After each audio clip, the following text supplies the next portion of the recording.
Alrighty, guys. Good evening. Good evening.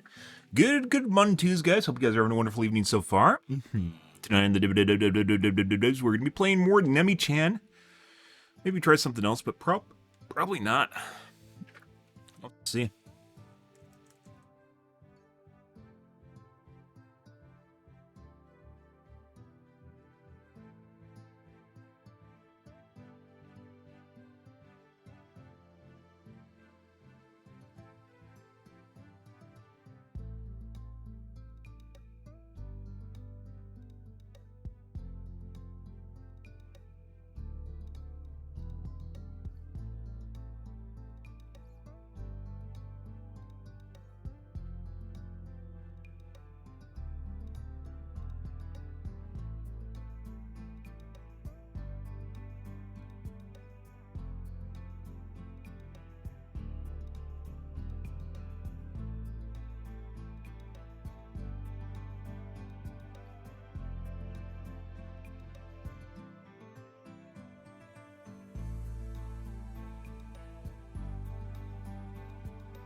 Uh-huh.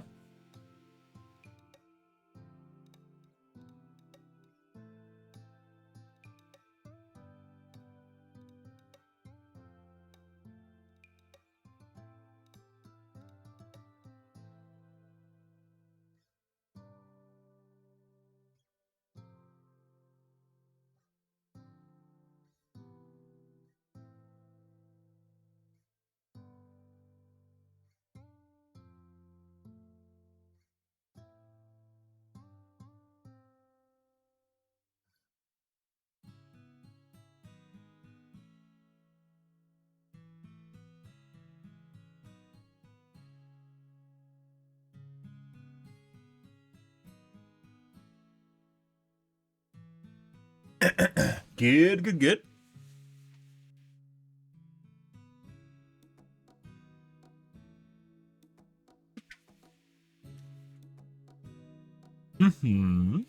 Alrighty, guys. Oh my god, a killer bonus. That's gonna be gone by the time we start playing, as per usual. Good. Hope you guys are having a wonderful evening. Oh, yeah.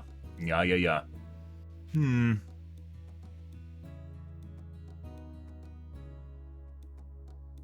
That light's eventually gonna fail. It's been on the fritz for about a year now. It's eventually gonna fail. It hasn't failed yet. It's getting there, though. It has about 99% uptime right now. 99.5% uptime.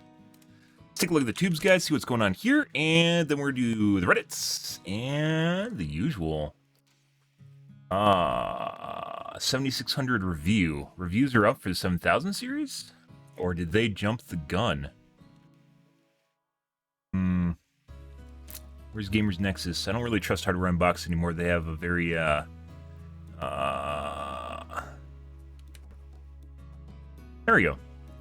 They have very directional reviews. Oh, buddy.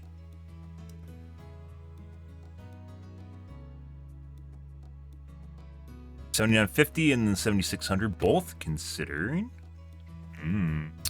Interested in both, guys.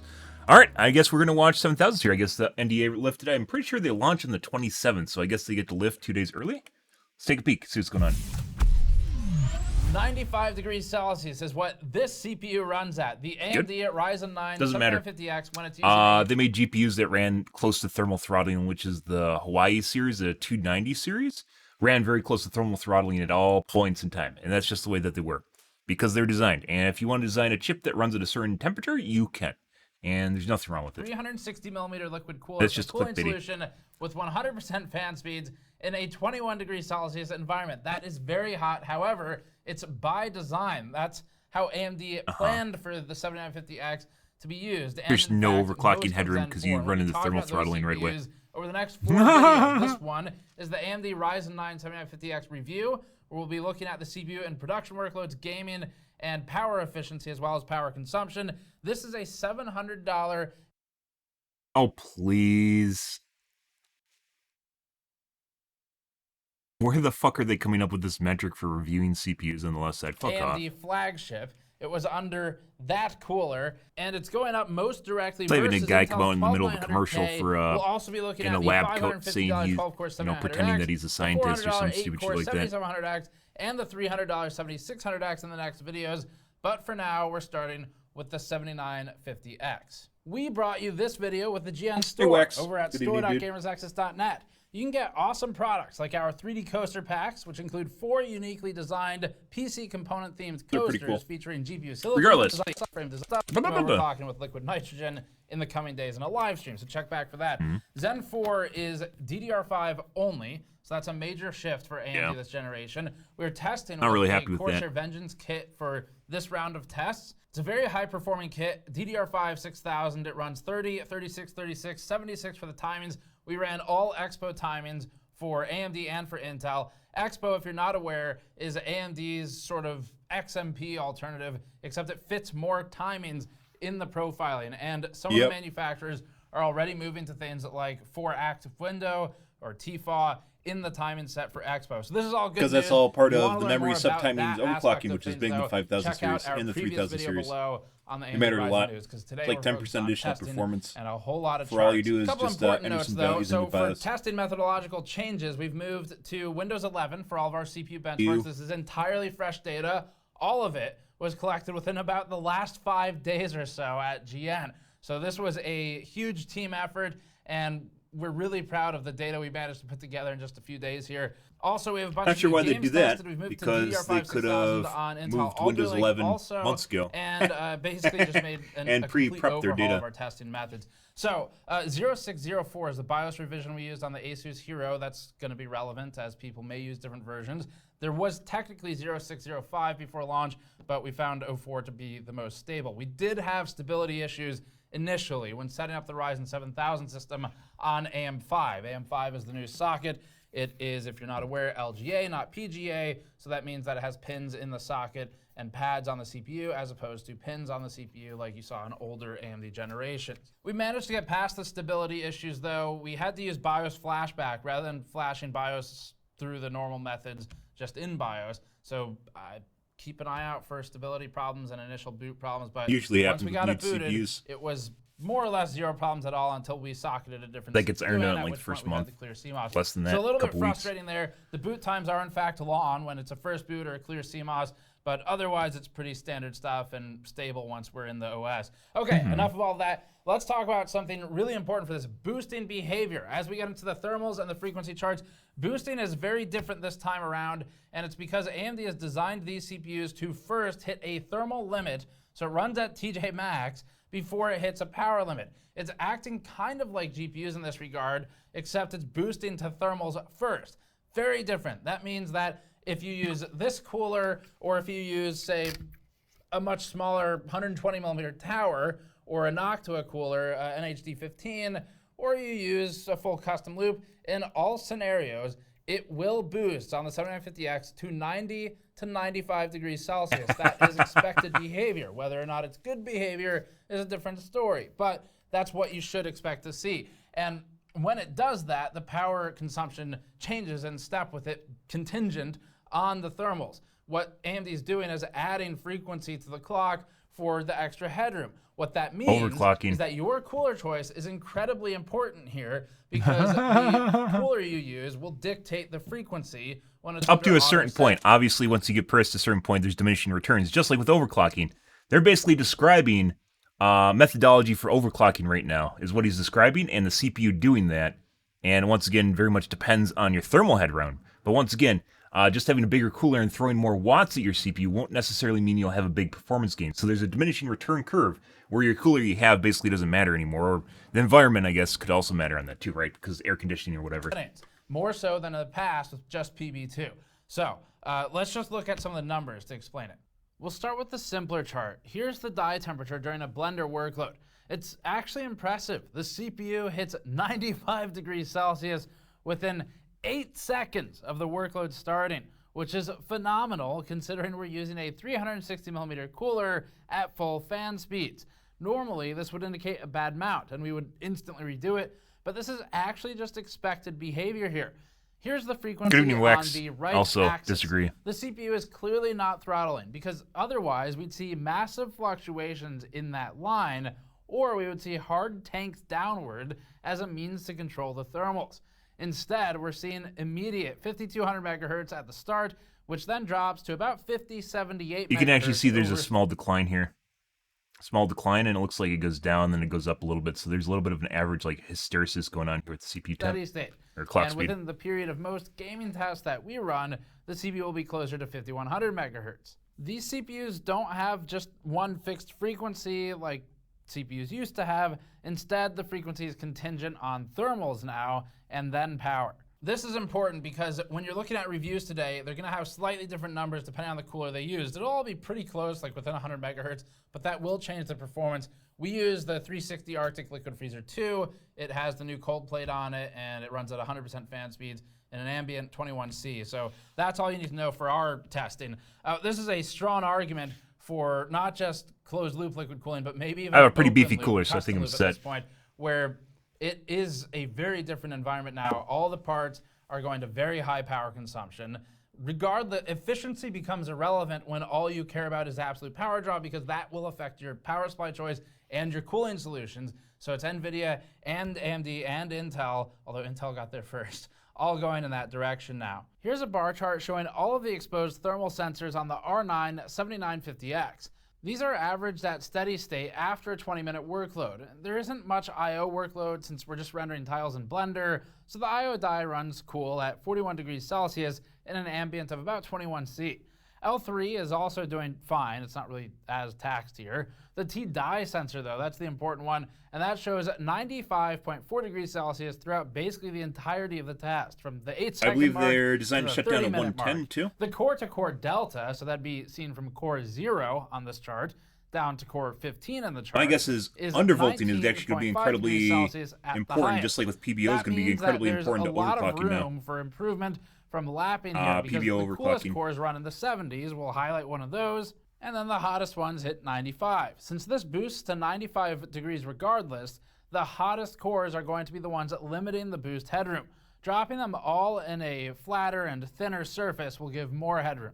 As for single core frequency during a Cinebench single core workload, it boosts to an exceptionally high 5725 to 5750 megahertz.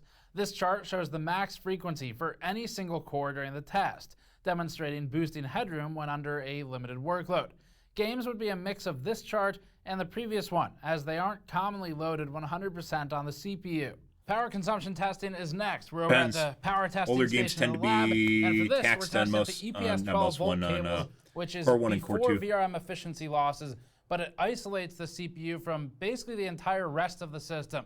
So we don't have the GPU power or SSDs or anything like that in there. We're looking at basically just the CPU power straight to the CPU.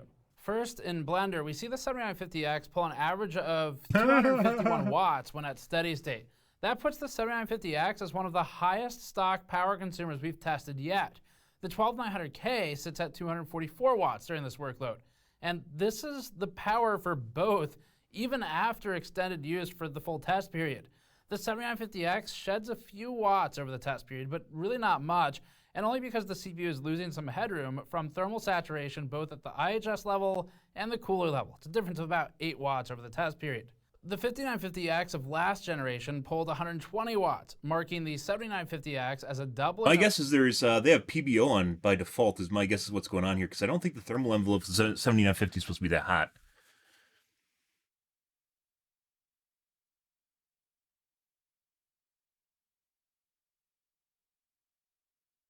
200 watts, maybe it is. 140. 105 for the 5950. Holy shit. Doubled the wattage. Of power requirements with a high-end cooler like ours. The 5800X3D was 108 watts and remarkably efficient for what it did. So it's actually higher than the Threadripper 3990X and 3970X, one of which is like a 64-core part. Pretty up there for power. Of course, it's not all just about the power consumed by the CPU. It's also about making sure your power supply has enough headroom for maximum consumption. Maximum consumption, also a great name for a post-apocalyptic hardcore band, but on the power supply side, it means you need some extra capacity in your power supply as these newer parts come out. So it comes back to efficiency, and we do have I think I have an 850 on my computer, so I'm fine. Related to our Blender results. Even with the like a 4090 and 7950, but I'm not going to buy 7950. Under a Cinebench Waiting for the X3D, guys. That makes it more relatable to an FX 9590 from the sort of bulldozer era than the R9 3900X or the R9 5950X, which is at 40 watts from all the refinement. Since this CPU is most likely used in a system that's doing a lot more than just gaming, you're probably doing some production workloads also, we'll start there. So we'll be looking at Blender, Adobe Suite, the 7-zip for compression, decompression, power efficiency, and things like that first, and code compile as well. Let's start with the 7950X in some production benchmarks. This test uses Blender 3.3 and the GN logo animation that we built in-house specifically for the CPU tests. Different scenes load CPUs in different ways, and our animation is designed to try and get a balanced load representing the performance, but as always, you're going to see slightly different numbers depending on what you're rendering. The 7950X is now the chart topper, at least until we add Threadripper back in. The 7950X required 6 minutes here to complete each frame render, which has a significant 35% improved over the 12900K, synthetics, and about the same for the prior R9 5950X. The uplift over the 10900K, Intel's former 20-thread flagship, is 65% here. The performance gains are real, and they're significant, but we should contextualize them with efficiency. The next chart we're showing is for power efficiency. It's new to our test suite. In this one, we're addressing how much power it takes to complete a fixed unit of work. So in this case, the work is 1 frame rendered. It's the same test on all CPUs, so it doesn't change. The variables are time and power. Even though one CPU is clearly faster, it may consume more power per unit of work completed. This is pretty accurate, but not 100% accurate. For example, we can't easily factor in those 8 watts of power drop on the 750X over the course of the test. And the 10900K this is 16 cores, by the way. I'm not going to buy a 16 core. I'll probably buy the 12 or the 8 core. Given the duration, it mostly smooths out. More than likely 12 core, but I'm waiting for the X3D model. Efficient here, and is the efficiency king. Even but over that really the depends. This is pretty crazy. In our Blender test. More than likely 12 core, that's a sweet spot for me. Far more efficient. But 8 cores for most people is what I'd recommend, and the 6 core obviously is bare minimum. We think AMD's efficiency claims are overstated, if at least a little bit accurate. It's just that the 7950X consumes so much more power. It doesn't fucking matter. It's not a laptop. The next test is for code compile, which we do using Chromium in Windows 11. For most people, it doesn't matter. For data centers, it matters. For mobile applications, it matters. The non-eco Good evening, Bendy, by the way, and is a new chart leader at 38 minutes to complete the compile. Compared to the 12900K's 51-minute result, the 7950X can complete the compile in 26% less time. Pretty fucking exceptional considering your do they have a 3950X here? They don't. They just only have a 3900X is a 12 core. Yeah. So 5900X here you can see, and then here's the 12,000 series, which was released a year after it. Look at the fucking 7950, guys. This is well, actually that's 12 cores too. This is 16 cores, and this is the highest end, I believe, Intel chip from last generation. The 13,000 series isn't out yet. I don't know, actually this is, isn't it? This has 4 more E cores on it. Right there. Yeah. So like when Intel released, it was basically toe-to-toe with AMD. And then look at the difference between the 39, the 50, the 5000 series, the 5900. They don't have the 7000 series, so this isn't directly comparable anymore. Because there isn't a 12-core 7000 series on here yet, which is the 7000 series, which is what I'm interested in. But like generational improvements here, 5900 to 3900X, look at the small leap there. And then you can look at the little bit bigger leap here at the 12,000 series, right? With the extra cores here. And then the Intel, top-line Intel. This is a huge leap here. Minutes. So but synthetic once again. 12900K, so but it's far more efficient than Intel's 12900K at half the power for about the same time. If you're on something older like the 3700X, then the 7950X would give you a time reduction of about 60%, or it would be reduced 76% versus the former Kin AMD R7 1700 Zen 1 CPU. Emphasizing that point, the 7950X is 26% ahead of the 5950X in performance. However, it is double the power consumption for that increase in performance, which is obviously a negative. That is not a positive move for efficiency, no matter how much AMD tells you in its marketing presentations. In this instance, that is in fact a slide backwards. Now, if you were to lock the 7950X to a lower TDP, like with eco mode, then sure, it's probably more efficient, but then you're just sort of stifling the CPU's performance where you just paid $700. That doesn't really feel that great. Or if you overclock the 5950X, Wow, he's talking about trade-offs, guys. It becomes very inefficient. But stock, it's not really accurate to say that it is more efficient than a 5950X. So it's also why 170 watt TDP is complete bullshit as a TDP number, because censored AMD's bullshit. TDP formula will show it for you. That was barely a censor. That doesn't based count. on power. The output is in watts, but the input is not. It's variables that are entirely different. AMD changed to theta CA on the 7000 series, or thermal resistance, versus the previous series, which means that none of these numbers are directly comparable. They are, you can't draw a line from a 5950X, TDP, 7950X, not the same thing. Just need to look at the actual power consumption. On to compression and decompression testing with 7-zip. If you use these workloads regularly, this is the section to pay attention to. Jesus Christ. This is scored as millions of instructions per second, with higher and This is their last generation 16 core. This is Intel's top of the line processor here, which are very close to each other, right? This is why, once again, I always recommend the 5000 series. I've been recommending AMD for a long time now, especially considering AMD makes a lot less money, so I think it's just the better choice. But then on top of it, they're extremely comparable, and AMD is generally cheaper. So, yeah, why wouldn't you recommend it, right? Look at this fucking generational leap here, guys. This is the 12 core. This is a 12 core last generation, the 5000 series, and here's a 12 core from the 3000 series. And that was like a 20% improvement. This is pretty absurd. And then you can see a small jump here, right? But the jump here is insane between the two generations. This is actually pretty ridiculous. And I think this has a lot to do with basically the chip itself being pre-overclocked is basically what it's going to come down to. It's a hot chip, yeah. So the way overclocking generally works, and he didn't explain it this way, but basically the way overclocking works is you generally set, as a person, a subjective interpretation of what you consider to be a safe temperature for your chip, what it should run at, and a safe voltage, and you generally ramp up to that. And then you'll just run there basically at its lifetime. What AMD has done is remove that from the equation and said 95 Celsius is what we want the chips to run to. And then basically just sucked up all the overclocking headroom in the chip to drive it to its maximum potential, basically. And that's going to depend on your cooling solution. So really there's a min-max, there's an efficiency curve here between what kind of cooler, how big of a cooler you want, and whether or not it matters. There's actually a trade-off. And he isn't talking about it here. Maybe he has this plan for a future article, which could be true, but we're going to leave this in the comments section here. But there's actually a trade-off for diminishing returns of size of coolers. So eventually you could keep throwing coolers in and get tiny little bits of more performance out of it. But really the big variable here is actually how big of a cooler do you want and how big of a cooler do you need before it starts throttling the temperature of the CPU, right? It does worse and worse performance-wise. So there's a performance a megahertz curve, you could say, between the cooler size and the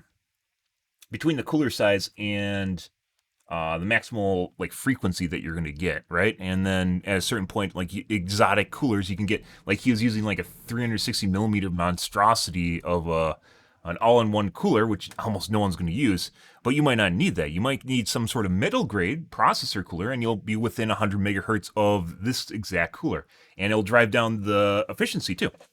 It'll become more efficient because the chip's going to be overclocking less because it has less thermal headroom to work with. So my guess is there is a thermal efficiency here between, normally in overclocking, between the temperature and also the amps that it's willing to, basically in order to go up frequency, there's diminishing returns in terms of the amount of power that you put into a chip and the amount of frequency you'll get out of it in overclocking. And what they're doing is taking that out of the equation once again because it's just going up against thermal headroom, and it's what is the best frequency to voltage we can use here to reach this certain frequency, right? So then the efficiency with the shittier cooler, the efficiency is actually going to go up because it's going to be using less voltage in order to reach the assigned temperature, right? So there's actually 3 variables here, which he's not actually talking about, and so far, but maybe we'll get to this. We'll see. Compression or decompression time. We'll probably see the 7000 series too. The 7950X scored at 194K MIPS, leading the 5950X in second place by 38.5%. The lead over the Intel 12900K is 41% here, or about 62% over the 12700K. As for the older stuff, the R7 1700's 50,000 MIPS allows the 7950X a lead of about 288%, with the lead over the 10900K former flagship from Intel at 130%. AMD is well positioned thus far, and there's a lot of room between the 5950X and 7950X to accommodate the new CPUs. In decompression, the scaling is more spaced out due to load distribution. Memory and cache get hit differently in compression and decompression, so we sometimes see the results bunch up in compression where they spread out more in decompression. Here, the 7950X completes 279,000 MIPS, which improves on the 5950X's 221,000 MIPS by 26%. That's not as big of an improvement as last time, where we saw the memory and the cache come more to the aid of the 7950X. X3D, I'm waiting to see what's going on, guys. The 12900K is massive here, at an 85% uplift versus Intel's flagship, from Intel to AMD. The 1700 allows the 7950X a lead of 300%. So if you're still on Gen 1, this might be the generation. The 1700 series, these are still pretty good chips. They're not something you generally want to use for gaming. Even for gaming, they'd work out.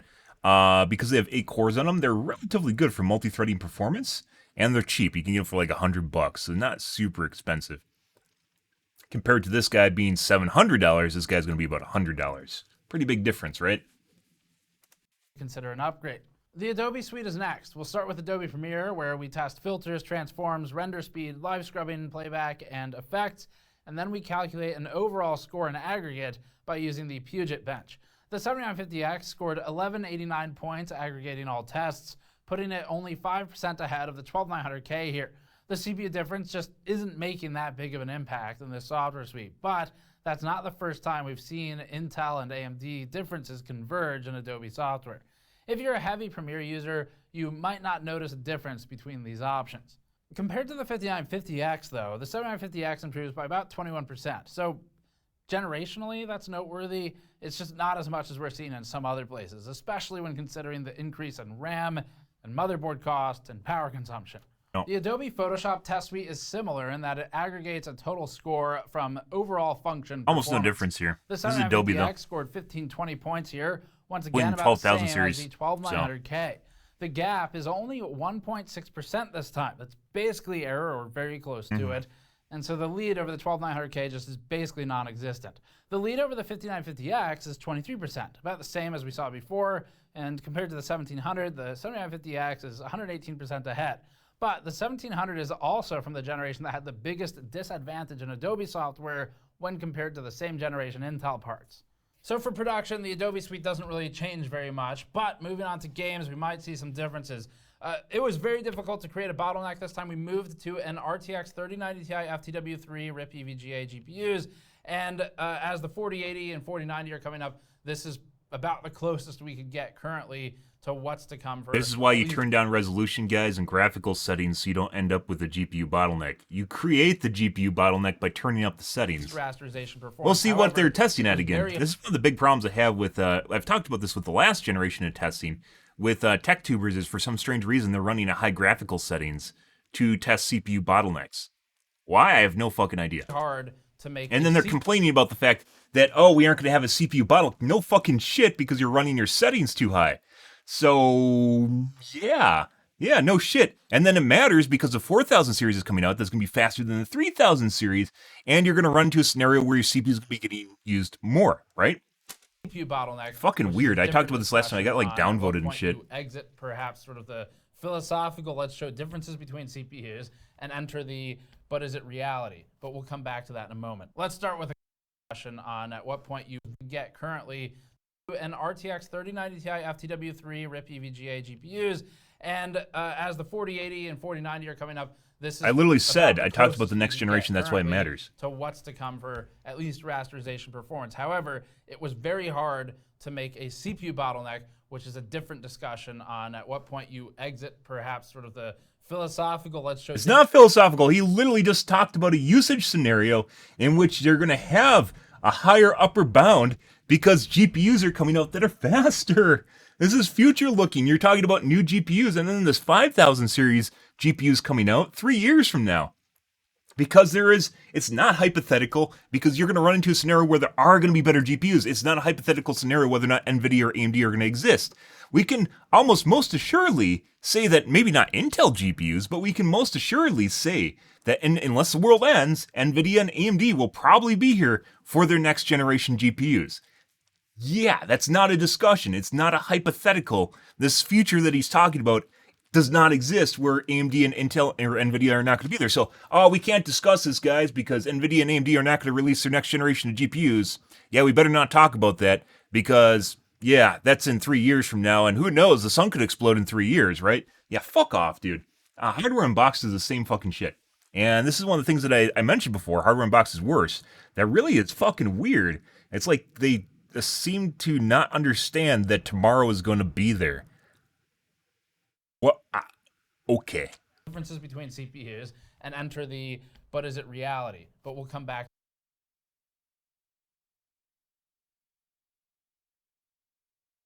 to that in a moment. Let's start with a couple of games. Okay, is AMD or NVIDIA going to be here in 3 years, guys? Is that reality? Nah, I don't think so. We better test in a GPU limited scenario because these are our last generation of GPUs we're ever going to get.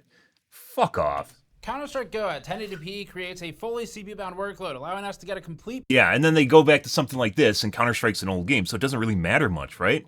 Okay, yeah, Counter-Strike has old graphics. Good, that's fantastic. And once again, it showcases CPU-bound scenarios, although not very good because Counter-Strike starts having problems with lots of cores, if you guys didn't know that.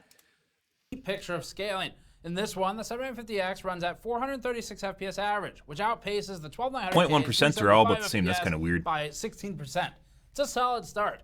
The 1% lows are also improved, although the 0.1% lows are basically the same. Really These weird. numbers mostly provide us insight as to when we might need to... But once again, AMD or not AMD, CSGO has problems with lots of cores, and what you're seeing here is basically the game engine hiccuping and getting stuck on it. That's not good. That's a CPU. That is a CSGO problem right there, not a CPU problem. Frame times, but here it's all as expected. Compared to the 5800X 3D, the improvement is 27%. As for older Best way to test the CPU is 8K? Yeah, no shit, right? Because we're going to be stuck on the same video cards, and they're going to have the same amount of power in 3 years from now. Why wouldn't you do that, right? It's such a silly idea. Why would you test a scenario in which the CPU is going to be artificially unbound? It doesn't make sense, right? We only have 3000 series, and they're only going to exist for the next 5,000 years, right? Yeah, new CPUs or new GPUs aren't going to come out. And you could make a claim for Intel not existing, so the 770 that still isn't out yet. The Intel GPUs are not being here in 3 years, so we can't test a scenario where it might be hypothetically. Like, people care about where their CPU is going to be in 3 years, right? And apparently Hardware Unboxed and Gamers Nexus don't. 60%. Oh, the Jesus. lead over the 3700X Please, and Steve. 10600K. I don't know if this is whether or not this is them just being ignorant, or this is them with ego and not trying to backstep and backpedal over what they said before, which is the same thing they're saying now, which is that we aren't going to test an artificial scenario, which is bullshit because 100%. It's what, the 3000 series wasn't there before the 2000 series? So what? Should we all test the 2000 series graphics cards or something? The fuck is that shit? Comical 200 FPS average. Anyone jumping ship from Zen 1 would get an uplift of 221% over the R7 1700. So far, a strong start versus the 12900K. 1440p is next. This theoretically would cut off some of the scaling that differentiates the parts. This doesn't fucking matter. Not in this doesn't matter. You're looking for CPU benchmark. This is, once again, I don't even know why they're testing this. This is stuff that starts mattering when you get into GPU bottlenecks. This isn't a CPU bottleneck. They should be going in reverse, where they're going from high to low settings with 1080p instead of 1080p to 4K. The rest of the CPUs hardly move. In the very least, This is a testament to the accuracy of our Yeah, they did. methodology, AMD and NVIDIA both they're did their all last nearly generation. This is it. identical as This is it. They have no before, money. just with a There's no higher money in it. resolution. Rainbow Six Yeah. Siege gives us Makes you the sleepy. full It's a lot of frame rate graphs, range. a lot of Here, information. the 12900K I guess runs we at aren't on the same 615 vibe, FPS Bendy. with lows at 454 and 414. The 7950X. And once again, you can't tell if this is CPU bound or GPU bound because they don't include utilization numbers here, which they really should, and they don't. Especially if one core, like, so overall utilization and then max single core performance utilization, and they don't do either here. I've mentioned on both Hardware Unboxed and Gamers Nexus, and neither give a shit. So, yeah. Drops to 607 FPS average, allowing the 12900K a staggering, unapproachable, and embarrassing lead for AMD of 1.3%. Truly unacceptable. As you all know, Rainbow Six becomes completely unplayable below 615.3 FPS average, and not even a single CPU on this chart is playable. It's an insult to gamers everywhere. Frankly, we can't believe that these companies can even bring themselves to sell such products with such low frame rates as just 607 FPS. So shame on you, AMD. Far Cry 6 brings us back to more graphically intensive tests. The 7950X actually dips in 0.1% lows in this one, so we'll need to investigate that. The 12900K also has a dip here, but not as extreme. It is, however, related. In either case, the 5800X3D remains the chart leader by an insignificant margin. Any of the top 3 CPUs would get you about the same average FPS. This chart is a frame time plot to try and learn what's going on with those lows. Frame time plots give us the most accurate frame-to-frame depiction of the actual user experience, because at each point on the line is one frame being drawn. In either case, the 5800X3D remains the chart leader. Frame time plots give us the most accurate frame-to-frame depiction of the actual user experience, because at each point on the line is one frame being drawn. Lower is better, but what's more important is being consistent. It'd be better to run a constant 9 milliseconds with fluctuations. Wait, what'd they run Far Cry at? Yes. This chart is So a they ran frame on high time plot again. to try and learn what's going on with those lows. Frame time is at each point on the line is one frame being drawn. Lower is better, but what's more important is being consistent. It'd be better to run a constant 9 milliseconds with fluctuations smaller than 8 milliseconds than to see this, which just spikes from 5 milliseconds to 24 milliseconds on occasion. Now, although at times we can visually see those spikes, it is not game ruining. And the problem stems from Far Cry 6 scheduling in Windows, where high core count CPUs seem to get shafted a little bit by the way Far Cry 6 handles it. So you see that the 12900K and you see that in the 7950X, but it's not dismal. You can definitely play it. The spikes don't really hurt the experience that much. Shadow of the Tomb Raider won't give us much range compared to CSGO or Rainbow Six, so that'll be a good middle ground test. This one only has a standard deviation of 1.2 to 1.5 FPS, making it remarkably precise for testing. In this one, the 5800X3D remains the chart leader, although the 7950X is functionally the same in all metrics. The 58X3D is better value in this specific game between the two, though. Yeah.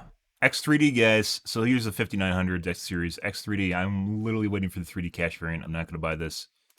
The 7950X holds a lead over the 12900K by 5%, so it's For not the as X3D, exciting as guys. CSGO. The lead over the 5950X is 13%. Medium or for settings. an I don't know how they older pick their comparison, graphical settings. It's not even like they're doing 128% high across the board, right? So why are they medium in some games and high in other games? I don't know. I don't like. It's not even reliably at the same graphical preset. You know, graphical preset being completely subjective, right? Why did they pick medium for Tomb Raider instead of high for Tomb Raider? Because they did high for Far Cry. Like, there isn't even consistency across their tests. The R7 1700. Realistically, almost anything from the top of this chart down till about the 5800X will feel similar. Here's 1440p. This is where we're GPU bound for most of the chart. And Hey guys, look, GPU bound scenario. It's a flat graph. I love flat graphs. Do you guys like flat graphs? I love flat graphs when we're testing CPUs. They shows so much about our CPUs. Once again, if they want to go forward looking, the new generation, the 4090, is supposed to be 2 times faster than the 3090. Why would you ever put yourself in a GPU bound scenario? I don't fucking know. And even in the case of 1080p, you could even go lower than 1080p and go to 720p, or adjust the render scale, or test at low settings, right? So you're not artificially bound. And I'd say even render scale or resolution is the best usage scenario for adjusting, figuring out the scaling, right? To figure out how much the GPU actually matters. I don't know. And now we're going to go into flat graphs of the now. 3090 Ti. They did the same thing with modern the 12,000 series. Even with this card, everything from the 5600X. And I think this is a lot to go back to them. Like, they recommended, like, 4-core processors at one point, like, 3 years ago. And that was a pretty absurd. 4-core and 6-core processors in a scenario where we're definitely reaching a point. I think this still goes back years where they literally don't want to admit a mistake at this point. To the 5800X 3D, it provides a nearly an identical experience. No one can realistically see these differences in this game. Yep. $250 gets you the same gameplay as $750. And the 1200F isn't even that far Assuming you don't have an ultra-powerful GPU in the future. off, despite being $100.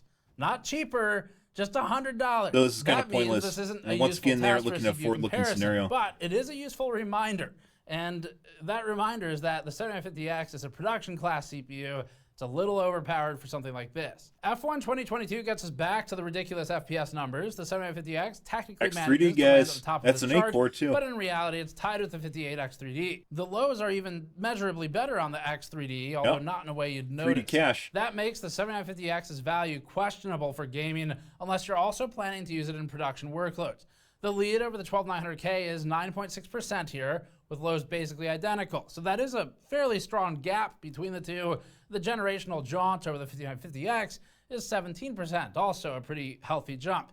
It moves from 301 to 353. At 1440p, the top gets truncated by 50 FPS by the GPU limitation. This puts everything at and above a 12700KF as about the same, so let's move on. We also tested games like Cyberpunk, Final Fantasy XIV, Total Warhammer 3, GTA, and others, but we were so GPU bound that we have nothing to talk about in those. Those charts are useless for high-end CPU comparisons the way we tested these games, and they become more useful as a teaching tool that, again, you have to really work hard to build CPU-limited bottlenecks for gaming benchmarks. You don't! You buy the 4000 series in 8 days! What the fuck? No, it's not actually 8 days, 2 weeks. You buy the 4000 series in 2 weeks. I was actually thinking of the release date of the 7000 series. Wrapping up then, let's go back through a few numbers quickly. For gaming, it was very hard to make a bottleneck at 1080p. It required a 3090 Ti or exceptionally low settings. And that gets into the debate over, if you're realistically just going to be playing at 4K or in a GPU bind anyway, at which point basically any CPU from like $300 and up now is going to get you the same experience for the most part if you are GPU bound entirely. So the 40 series will close some of those gaps as you move from a 3090 Ti to something like a 4080 even, or a 4090 in theory, but we don't have them yet. They're not out at this point. The largest gaming gains we saw were something like 16% or so versus a 12900K, like in Counter-Strike Go. We also saw high FPS and un-GPU bound FPS and things like Rainbow Six, but in everything else there was less of a difference. Now, thermals are extremely interesting for the reasons discussed earlier, where again, it is expected behavior. Saying that a lot, I know, because it is 100% going to be in forums and Reddit all over the place where people are like, is my CPU overheating? Do I have a bad mount? What's wrong? My CPU is defective. It's 95 degrees Celsius. That's normal. Again, different story on if it's bad or not. AMD, of course, says that this is fine for the CPU. It's designed to run this way and it won't hurt the silicon or the lifespan. Doesn't change the fact that bigger, cooler, better in this instance, which means more money better. Well, that's generally kind of how things work with computers. Also depressingly in life, but for efficiency, it's okay.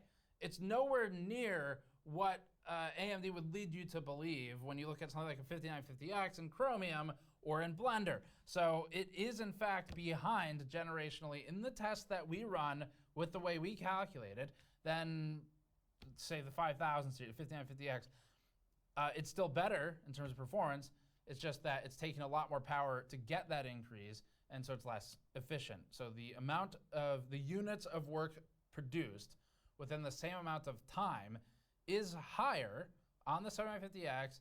It's just the power is disproportionately higher than that. Now, the 12900K is far worse. The efficiency on that is it's like 250 watts or so, 240, 250. It's a lower performer. So in things like Blender and 100% CPU-bound workloads, it is at the bottom of the efficiency chart. Overall, this was an excellent performer in production tests. It had a 35% lead over the 12900K and the 5950X in Blender, and a 26% lead versus both in Chromium, although the 5950X is at half the power. In compression, it gave the biggest gain at 39% for the 7950X over the 5950X and 41% over the 12900K, and decompression was pretty good also. So performance is good. We think the overclocking enthusiast side will be a lot of fun, but we'll check that out on our live stream. I hope this makes them dig their heels in even more. If you're gaming only is not there. This is not meant to be a gaming CPU. You can play games on it. It will mostly do fine. Sometimes it has scheduling issues, but we didn't encounter anything game breaking. Probably there's something out there that would be, just we didn't run into it, at least for the games we use. So if you're playing games only, wait for our other reviews of the 7000 series or maybe even Intel 13th gen. If you're doing production work, this is the best performer we've tested anytime recently in the mini HEDT or not quite HEDT class. HEDT being Threadripper or Intel CPUs that aren't made anymore. If you're looking for basically the best that isn't Threadripper, you don't need a lot of PCIe lanes. You want PCIe Gen 5 for some reason, maybe for SSDs or I/O, then this is going to get you all of that.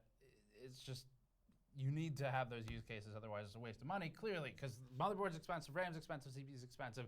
So we're going to look lower down the stack to see where the value is, but this one is at least generationally better, sometimes in pretty big ways, at the cost of extreme power and a much higher cooling requirement. So you're going to need to plan to spend more on your build if you're building with a 7950X. That's it for this review.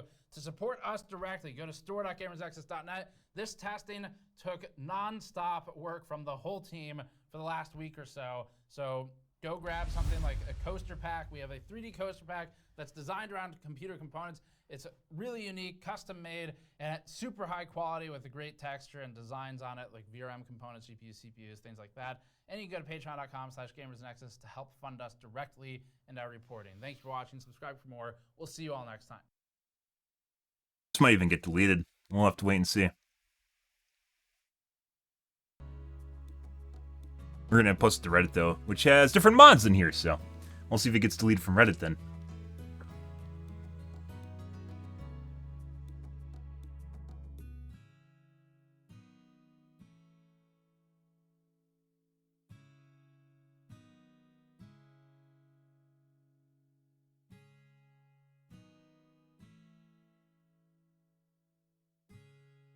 Yeah, Shadow Purge, whatever they call it, where you can still see it, but no one else can. Yeah. Yep, you got it, buddy.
On a Hyper 212, that's kind of low end.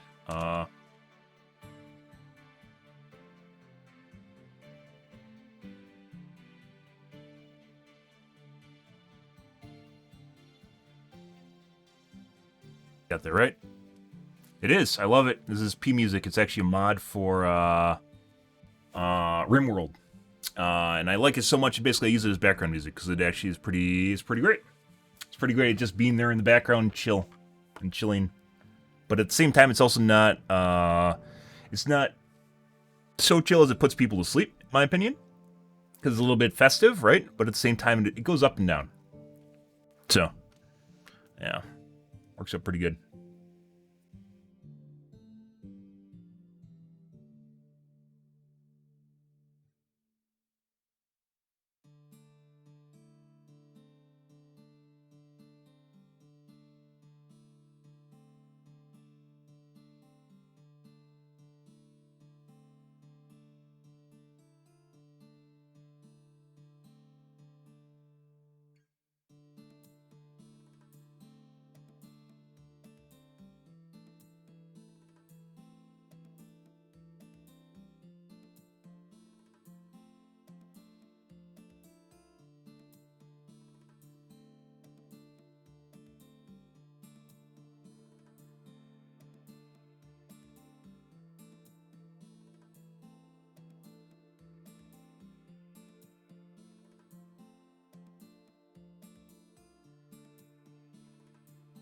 WoW Escort class. WoW music's pretty timeless, but it gets repetitive. I think some of the best music in the game was earlier on in the game. Nowadays it's alright. Like, I'll play, if I'm leveling, like, initial leveling. If I'm initially leveling, like, I'll play with, obviously, the music on and before turning it off. But, so clear out the mobs out. It's on a timer. It's on cooldown. Speaking of which, guys, I just caught up with some of the anime.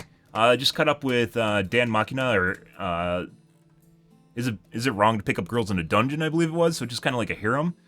Just caught up on that. It's pretty good. It gets the wording, the monologues sometimes get a little bit long, but otherwise it's still pretty good. I actually like bits and pieces of it. They do pretty good shonen and power ramping. Not quite there yet in terms of the best anime, but it's still worth watching. If you guys are into something like that, it's I believe it's Isekai. I'm not sure on that. So you're reborn into a world, and basically it's a typical leveling world where people have levels and such. It's like a mix between like an RPG and real life, right? Yeah.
I don't think they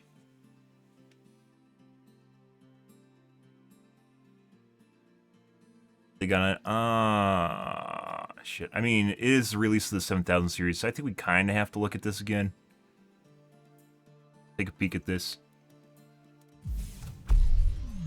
Now it's time to review the AMD R at the R5 level. This CPU. Oh my God! Look at that! It's a number scale. Wow! And in Ryzen 7000 systems, or in is a 6-core 12-thread part. Again, $300. Motherboard prices. I want to be very clear. We do not get the full list of motherboards and all the prices before launch. We've asked. We don't have it. The most I know right now is that the boards we have a couple of them in house, more than a couple actually. But so we're talking about going to a new platform. This is an old argument. $400 or $500 up to $600 something. that is insane, obviously, for a 7600X. So we started asking, what's the cheapest board? And we haven't heard of anything below the 300s right now. Not 300, 300s. Somewhere in that range. I'm not getting specific answers. It's very frustrating as a reviewer because it makes it hard for me to make a value judgment if I don't know a key figure to what makes the value. Really so expensive. All we can work off of is if you're buying a $300-something motherboard, $300 CPU, and then DDR5 and a better cooler because it boosts to 95 degrees Celsius, and that's normal. Any cooler will stick at 95C, so okay. But you still do. We're already ahead of him, guys. He doesn't even know. He didn't even put 2 and 2 together with the comment I just made about trade-offs between cooler size. A bit of a ranty way is cooler size and the amount of price you're going to throw at it, and whether or not it matters much. There's a diminishing return to the size of the cooler. It's just sad. It's because just like with overclocking, there's diminishing returns in the amount. You throw more and more voltage to get smaller and smaller increments. Wattage, smaller and smaller increments and frequency increase to maintain stability. Which is the R5 CPUs, and it's gone. Now, there is a point of hope here, which is that AMD technically said eventually motherboards will start at $125 or so in at least the B series. The B series, once again, I'm buying the 3D series, so I don't need to worry about this. For either. But you know, we're a little concerned about what the quality is going to look like on a $150 modern motherboard for AM5. I mean, it shouldn't. They used to sell motherboards under $100 routinely, and AMD and Intel both ratcheted up their chipset prices till it basically didn't matter at all. So, yeah, I wouldn't make an argument that something around 125 is going to be a piece of shit. It could be if the motherboard manufacturers are assholes, but it shouldn't be as far as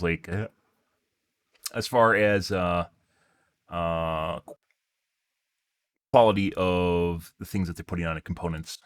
At $500, like they're fine. It's just they're not. It's not what you used to get for $500. And okay, the market shifts.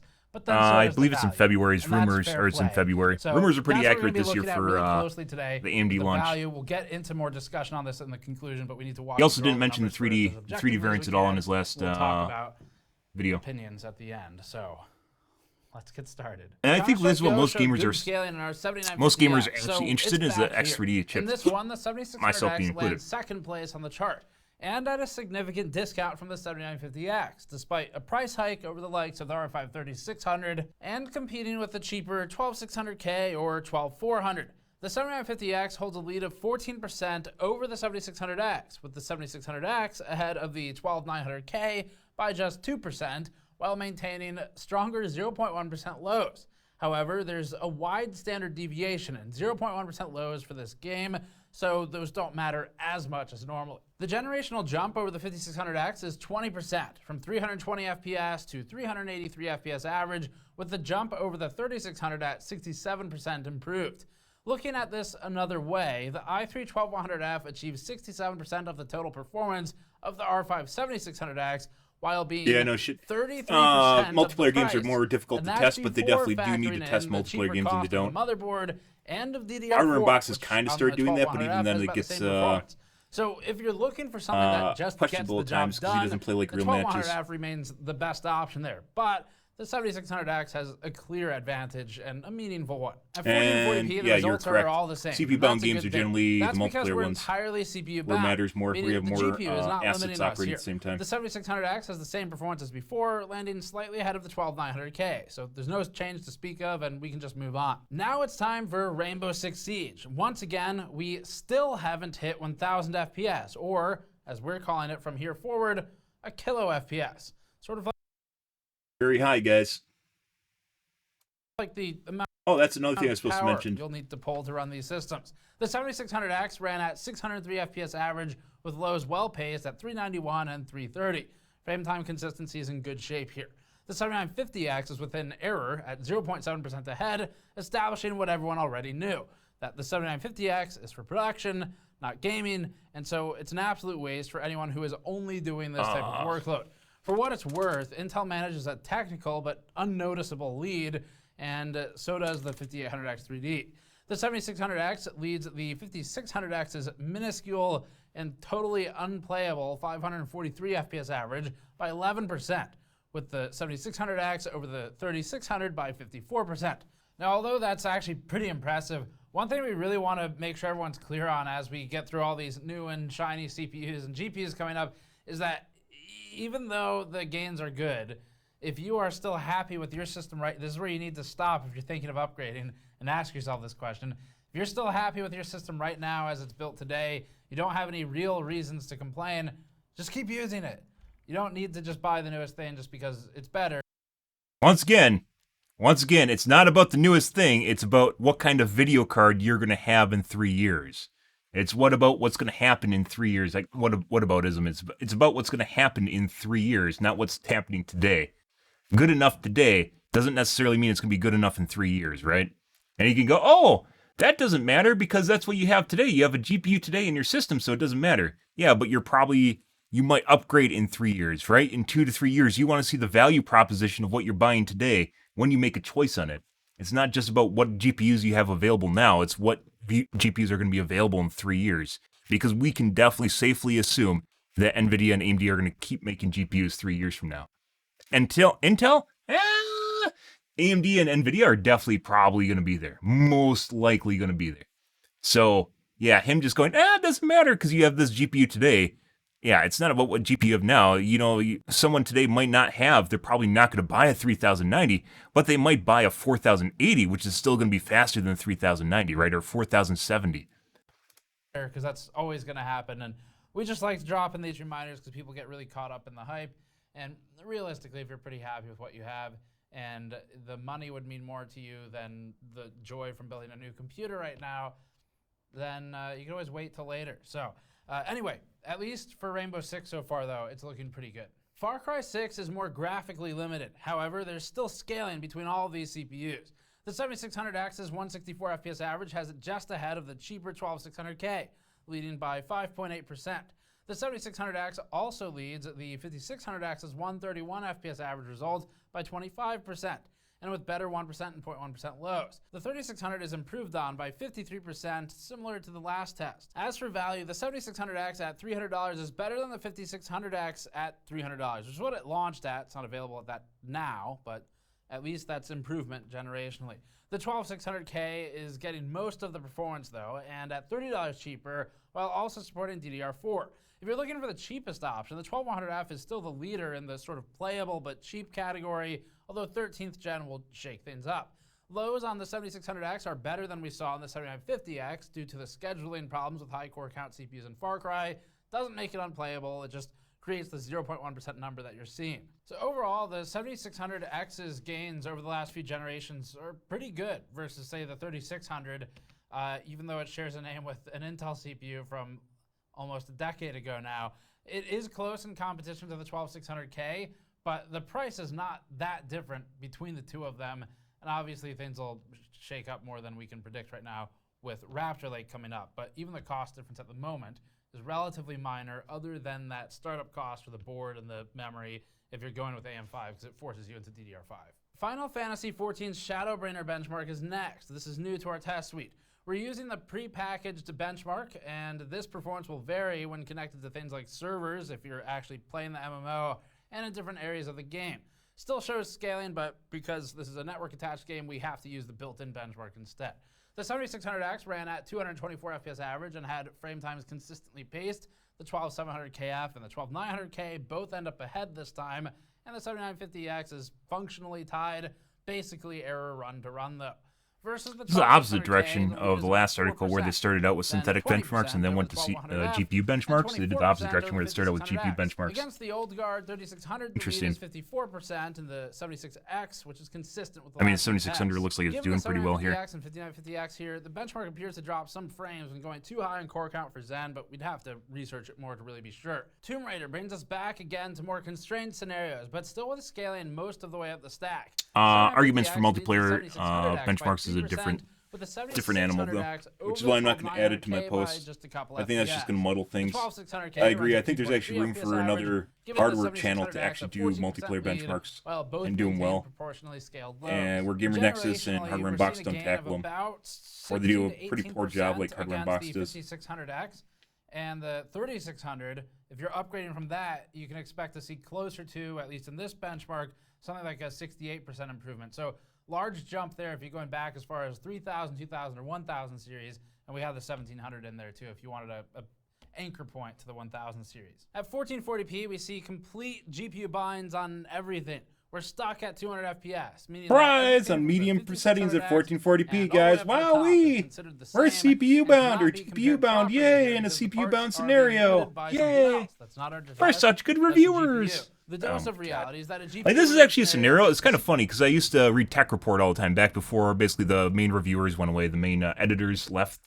Tech Report was probably one of the most forward-looking websites as far as hardware benchmarking, testing methodology, in my opinion. They were one of the first websites to do frame time, which matters a lot, which is looking at frame time itself rather than just average FPS numbers, which even here they just look at FPS numbers and they don't really look at frame time at all. Frame time matters a lot. 0.1% and 1% has been added since then, and that really matters a lot because this shows you the stuttering, and it's also what frame time measurements will do. But prior to that, tech reporting websites would just look at average numbers, average FPS, and that definitely doesn't tell you. There's a lot of problems, especially with like Sly and Crossfire in the early years. Lots of problems with that. But like it's kind of like repeating the wheel, where just like in the past, like there are websites that did exactly this, where they just looked at a new CPU came out and then they just tested in a GPU bound scenario. Like, well, this is the way that works because we only have so fast a GPU, but that doesn't. People want something that lasts. They don't just want to buy something that's good today. They want something that will probably be good tomorrow, with a forward look and forward emphasis on tomorrow, not just what happens today, right? So making a value proposition for a CPU today can be both dependent on your GPU performance today, or your game performance today, or whatever you're looking at, your performance today as well as your performance in 2 years from now.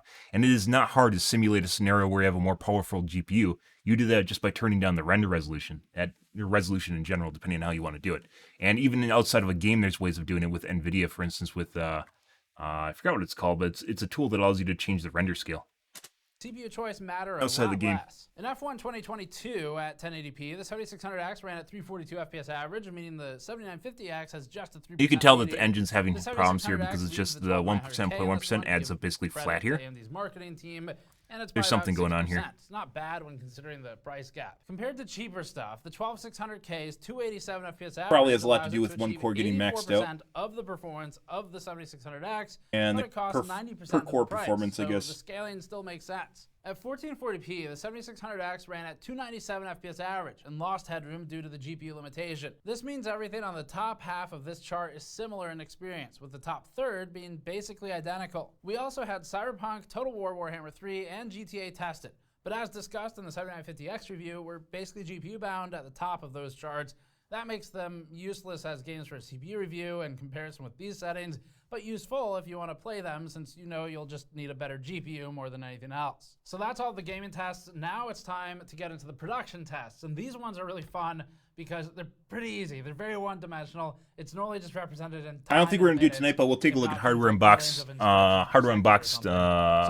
review as well, because they use slightly different games and methodologies. So they were very strong here initially in like the 2600 era, and then Intel started clawing back some ground. Let's see how AMD does now. Okay, this is synthetics. We don't really care about this. It's basically the same thing as we covered before. We use a custom in-house. Let's fast forward. So other CPUs will have some variants. On to power testing for the R5. Big here, guys. If I did this article, by the way, and I realized what he did about the just going to 95 Celsius, was I would 100% do a limited run with different CPU coolers just immediately in the first review, just to get the idea out there to be a first, right?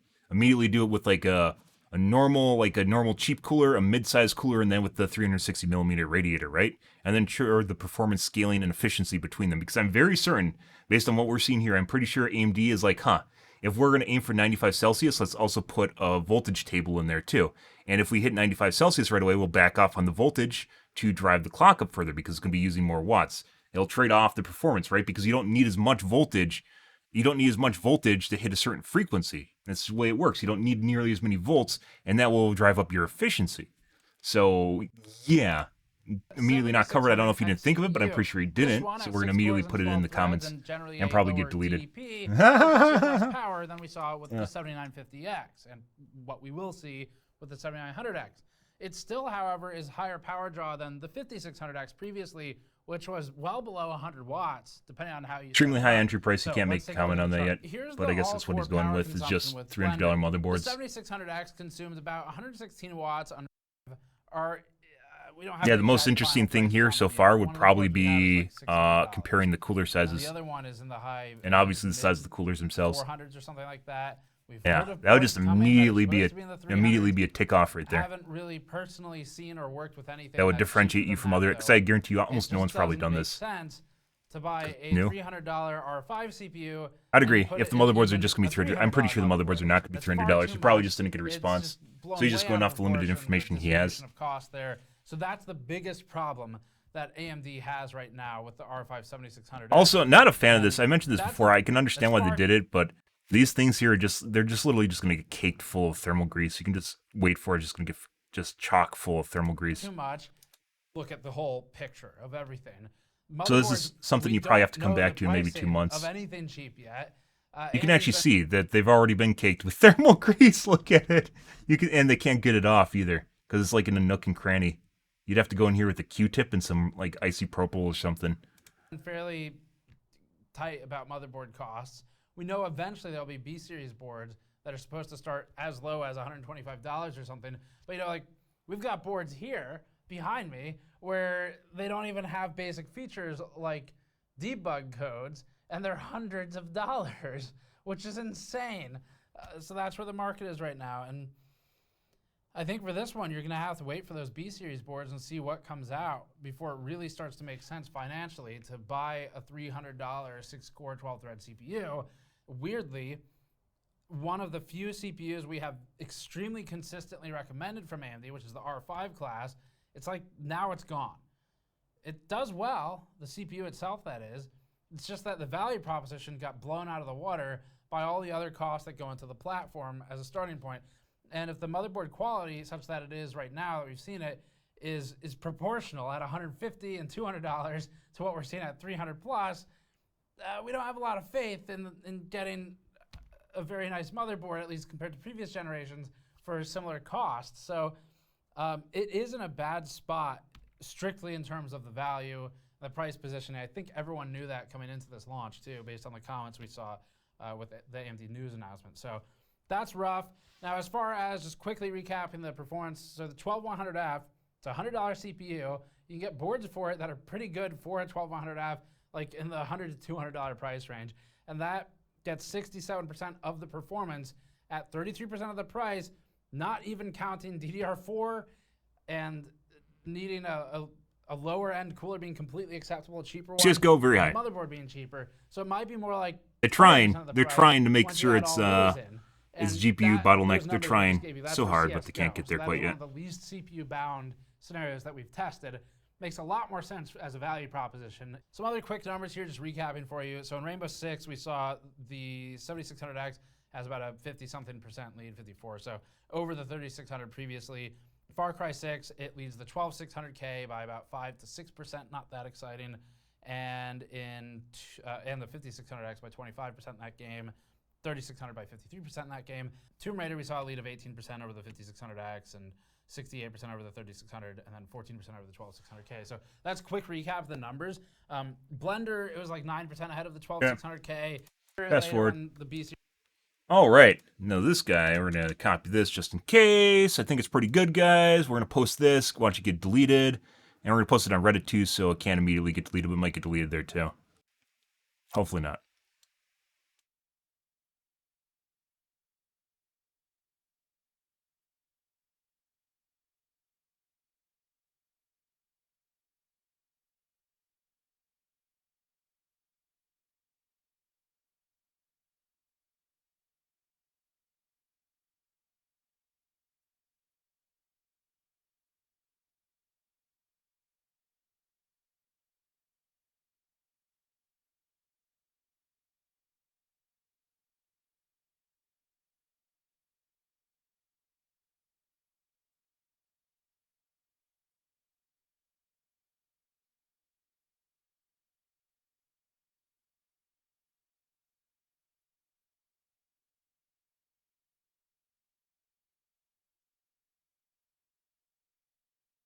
It's going to rub them the wrong way. That's okay.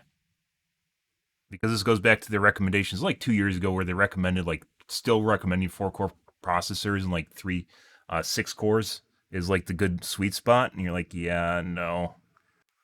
No.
Fire away.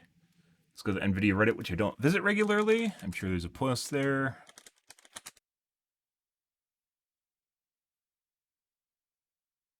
All the socials.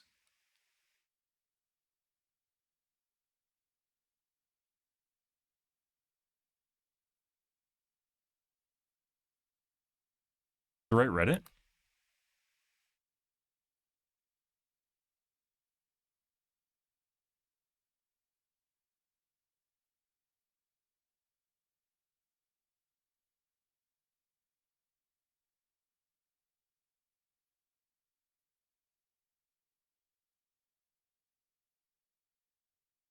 Looks right.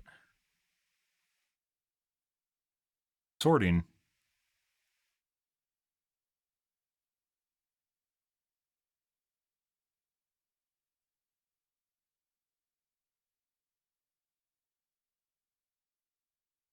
Posts are relatively old.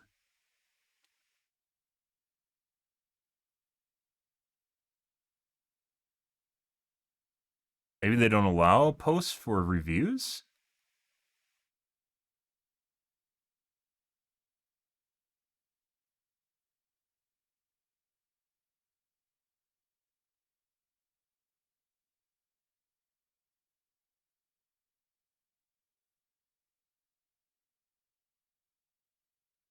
On here. Fuck was that? That was right.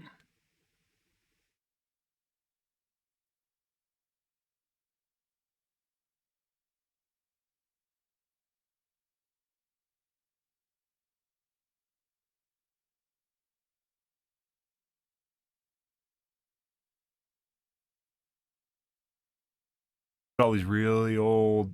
No.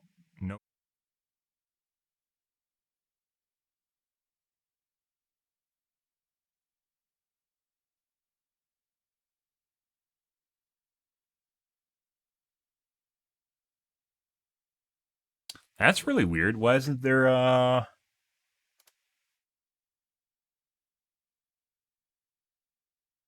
What am I doing? Why am I looking for a 4000 series? I'm fucking Jesus Christ. The fuck am I doing?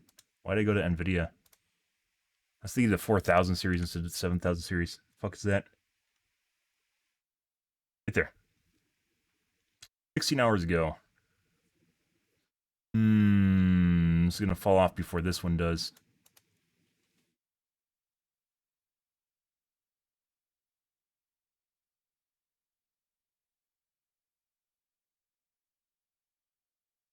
Derp.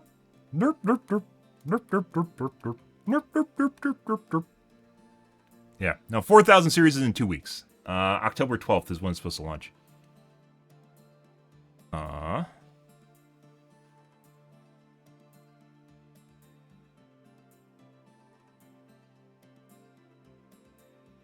Obviously not going to cover more.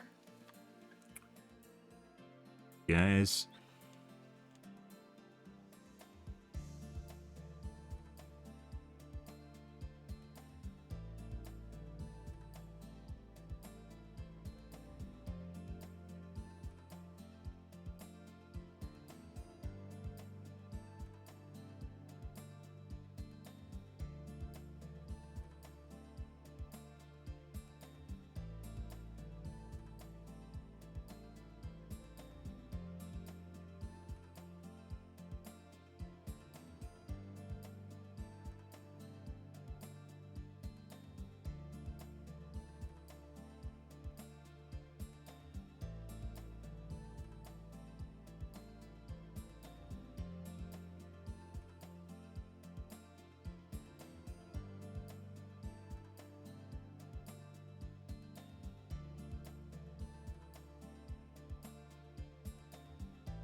1 second, guys.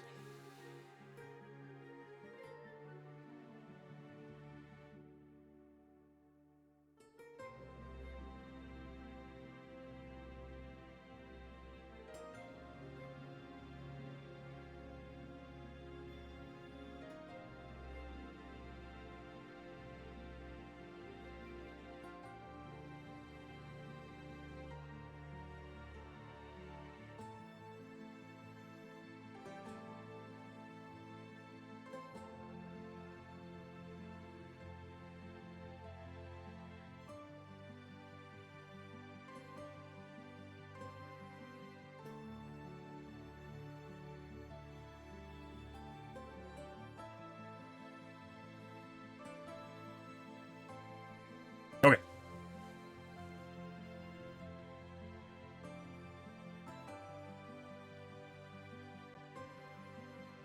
Oh, yeah? What do they expect to get away with? Jay, 2 cents? I don't care about you 2 cents.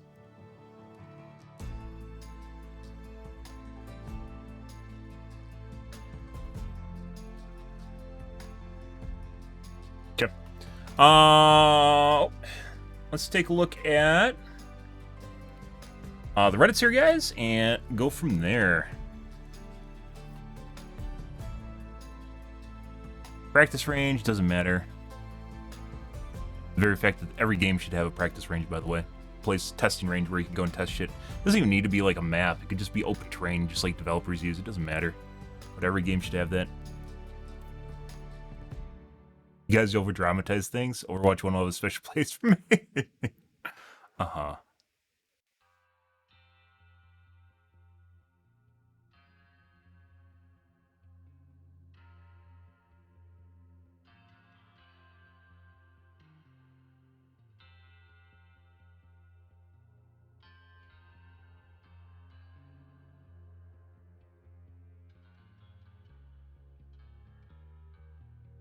Okay. AMD Reddits. Look at this. I don't think anyone's actually going to discuss... There might be someone discussing the same things we have.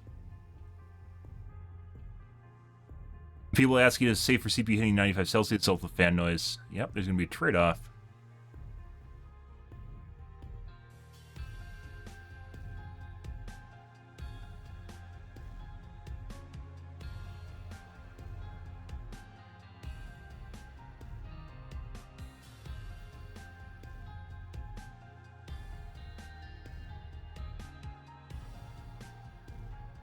Someone's probably going to hit on the same thing of being a trade-off with cooler size and efficiency.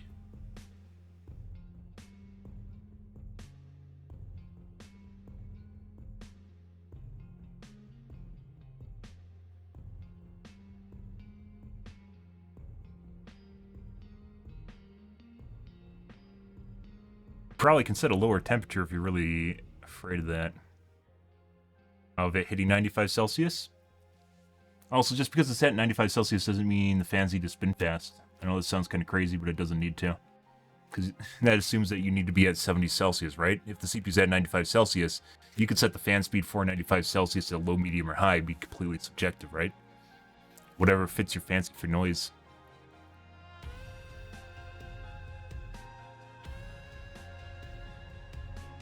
A lot of people freak out about...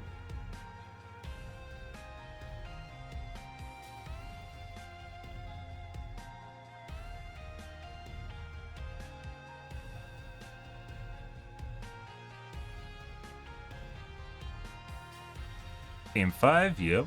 For 3D cache, yep.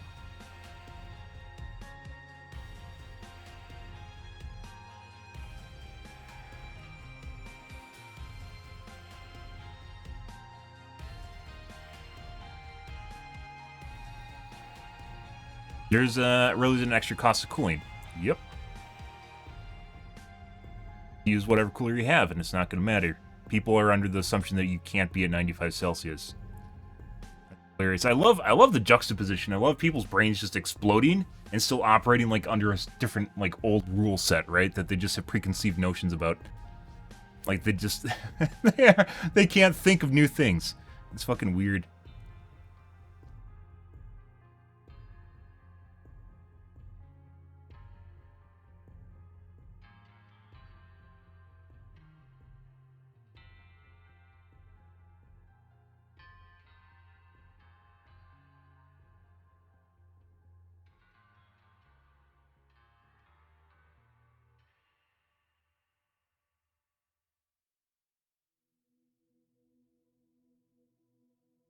Hungry and hot.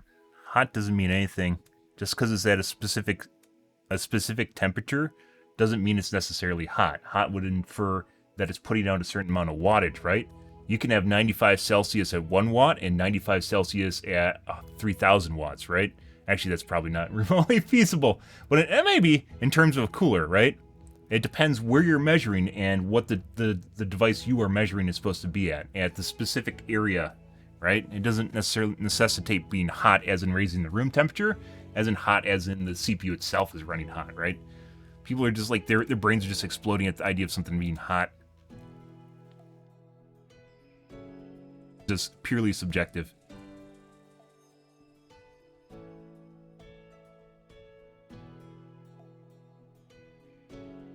$1,500 S3D never looked better. Yep, that's why I've recommended it.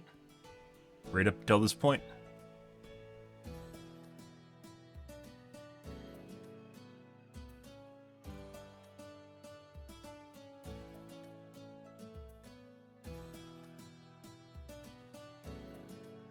Okay.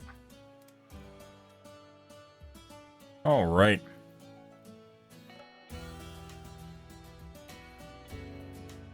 Eco mode is very good. Performance increases for gaming.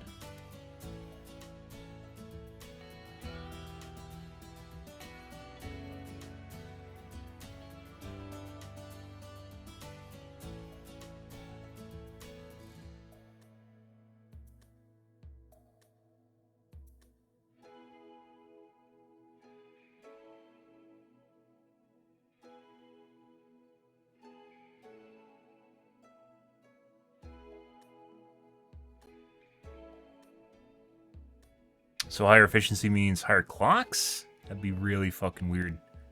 I guess one's dependent on how heavy the workload is, right? We'll have to wait and see on that. Obviously look at new reviews when they pop up.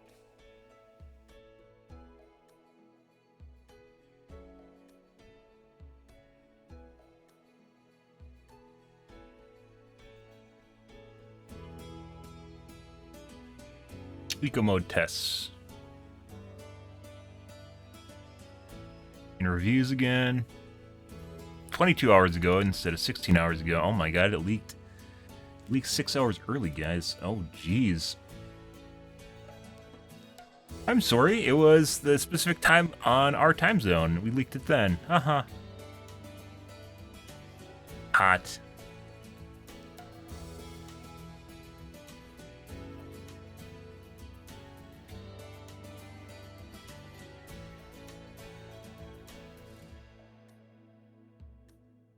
Okay. DVD Reddits. Developer update. Still here. Did we make a comment on Unbreakable? I covered it obviously on stream. I don't think we did.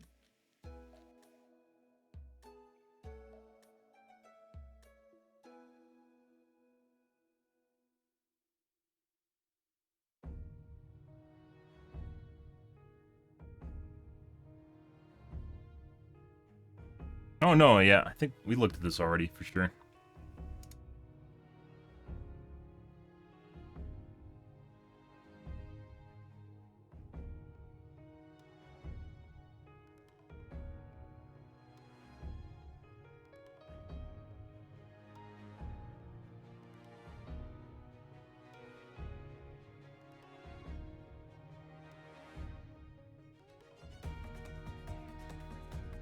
Perk that encourages scout-like playstyle, encouraging indirect support and locating valuable knowledge in traps. Jesus fucking Christ.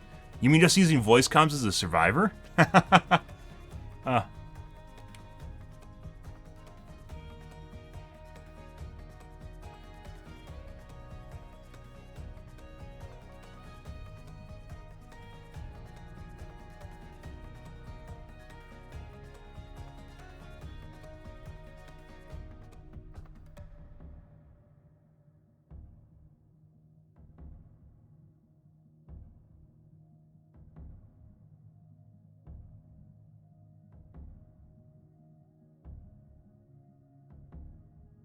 That's gonna get downvoted, that's fine. Goes against the public, the common rhetoric, guys, the public rhetoric. popular belief, the popular opinion. BP grind is too tough. Hope you can forgive me. Survivor complaining about BP.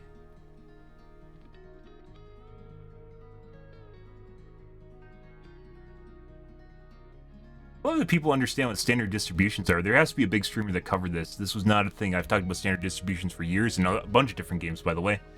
And this is the first time I've ever seen a meme take off about standard distributions in any video game. And I've definitely talked about standard distributions here, especially when relating to certain behaviors, especially just do gens. The just do gens distribution. Yeah.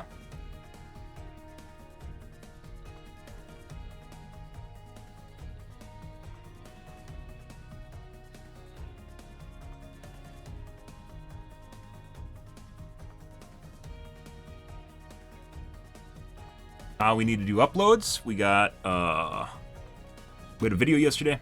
Kind of going over on our podcast, guys. That happens.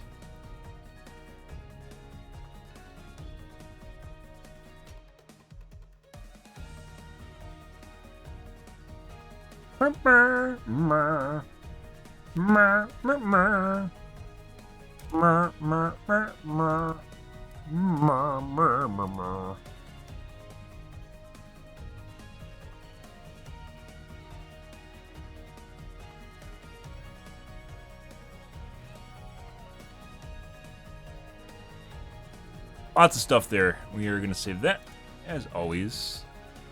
Copyright claim. Which was this? Blood Jewel. Marches.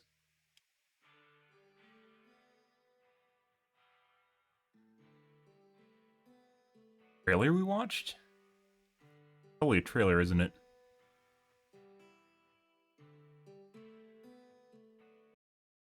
One second, guys. I'm going to see what this is.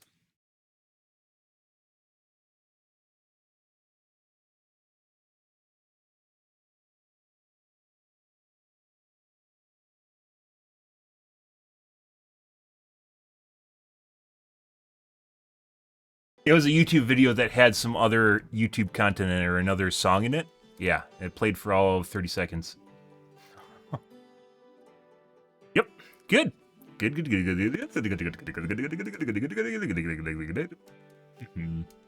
Okay. Alrighty, let's export. Let's pull the ripcord, guys.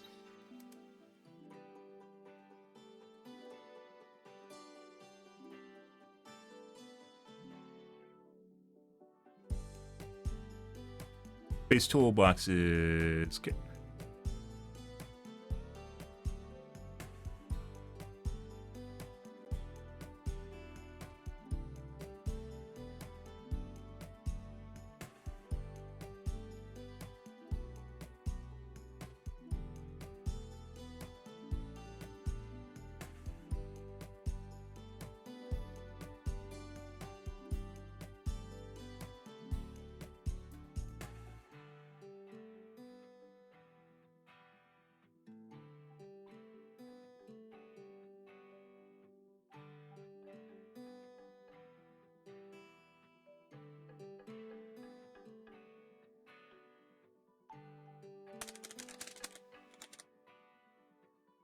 Let's put an E in front of September.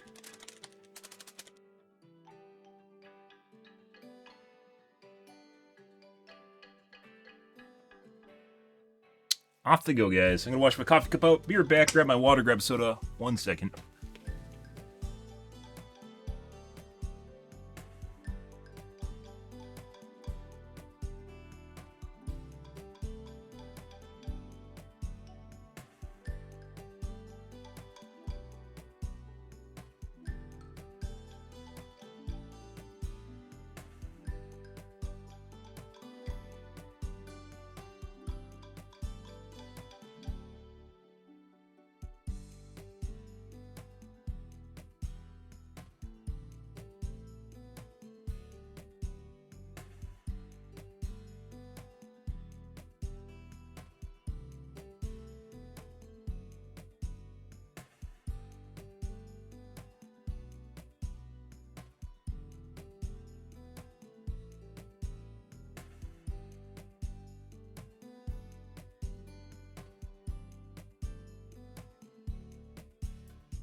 Shame. It's a shame, guys.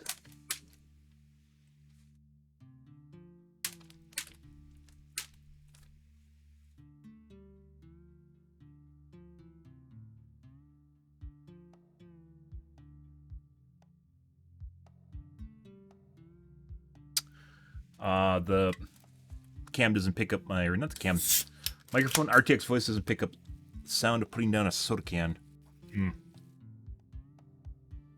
I know it just makes you guys salivate the moment you hear it.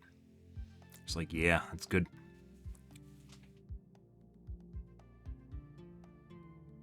Alrighty. With my other video.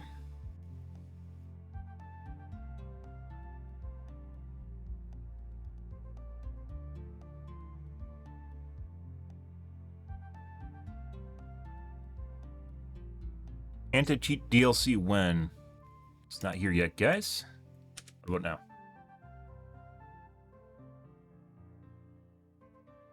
Okay.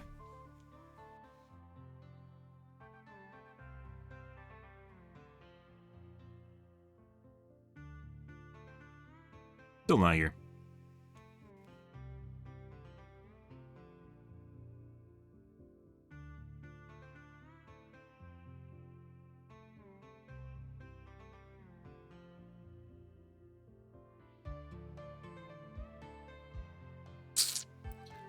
Okay. Let's see. One then. We're doing Dash Dead by Daylight now. I don't think this matters at all. Ooh. Just enough characters. Beautiful.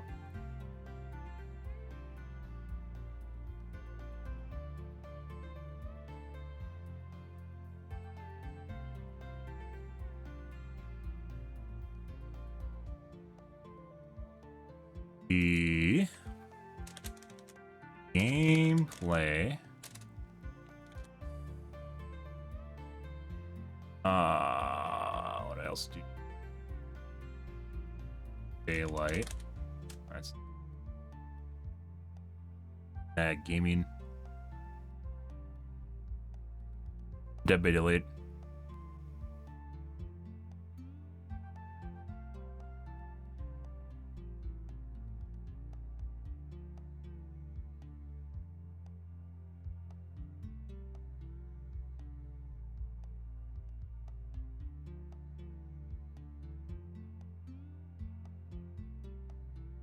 Dead by Daylight gameplay.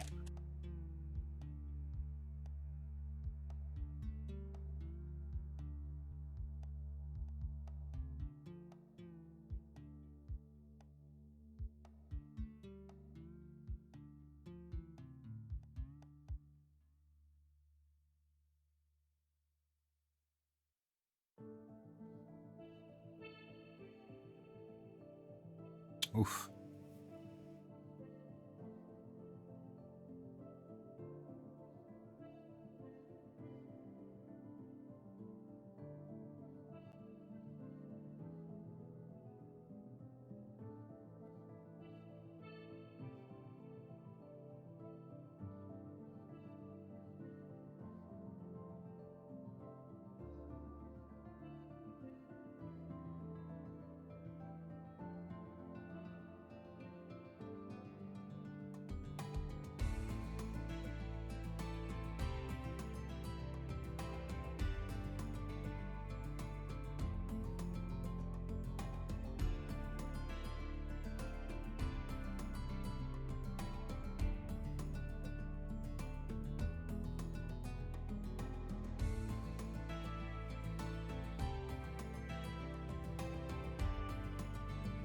Wonder if I should include the podcast tag for my full streams. I don't think so.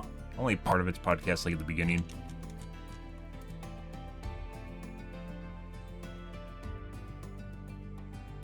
That.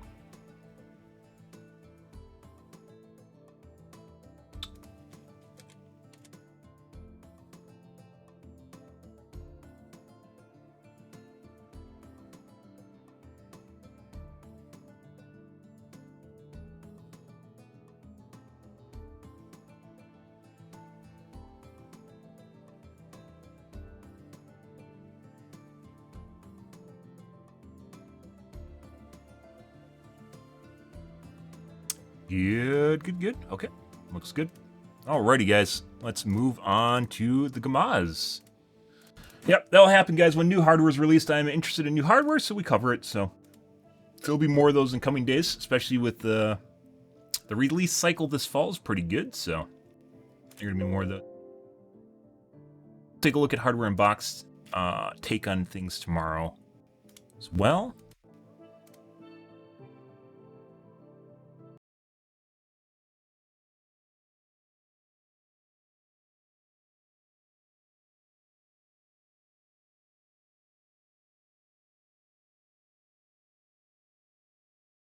There's apparently, I was watching some other people's streamers. For some reason, people on Ireland are not really running into cheating, but people in the US are. So, yeah, take that for what it's worth, guys. We already ran into some yesterday.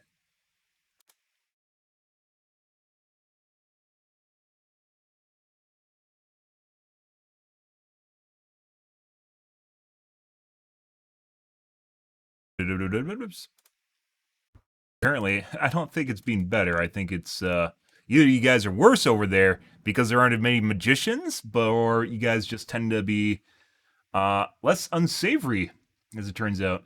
So.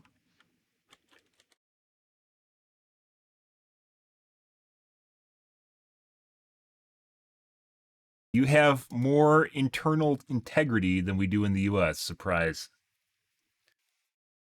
That has anything to do with prioritizing money over everything else in the US, for the most part.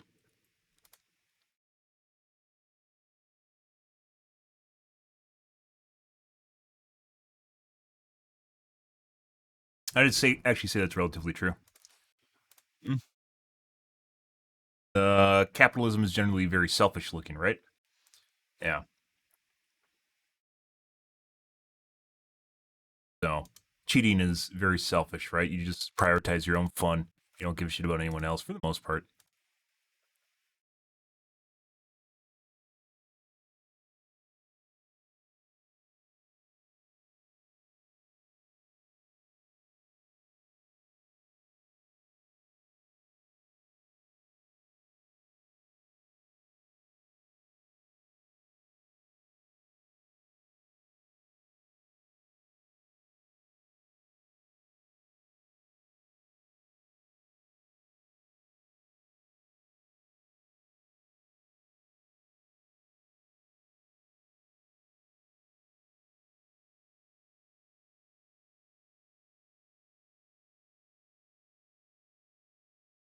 Steam does this really weird thing where you can't see your past names like after you change it. It won't show you right away. You have to wait a little bit. I don't know why. Sometimes it's a little bit and sometimes it's a long time. I don't really understand it.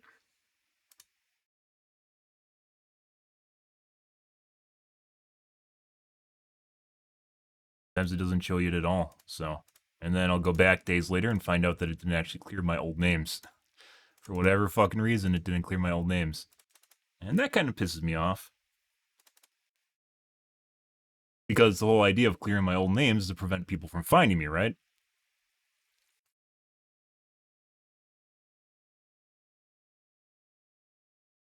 Yeah. Steam, Valve is way behind the times. Nothing they do is forward looking. Everything's super fucking slow and obnoxious. Unless their entire team gets like a fire under their ass. And like changes to like Steam literally fucking take forever. Like there's no sort of anonymity mode in Steam, right? You can set a private profile, but other than that, you can't like change your name constantly or something like that. So we're just having an anonymous name. That's the way that goes.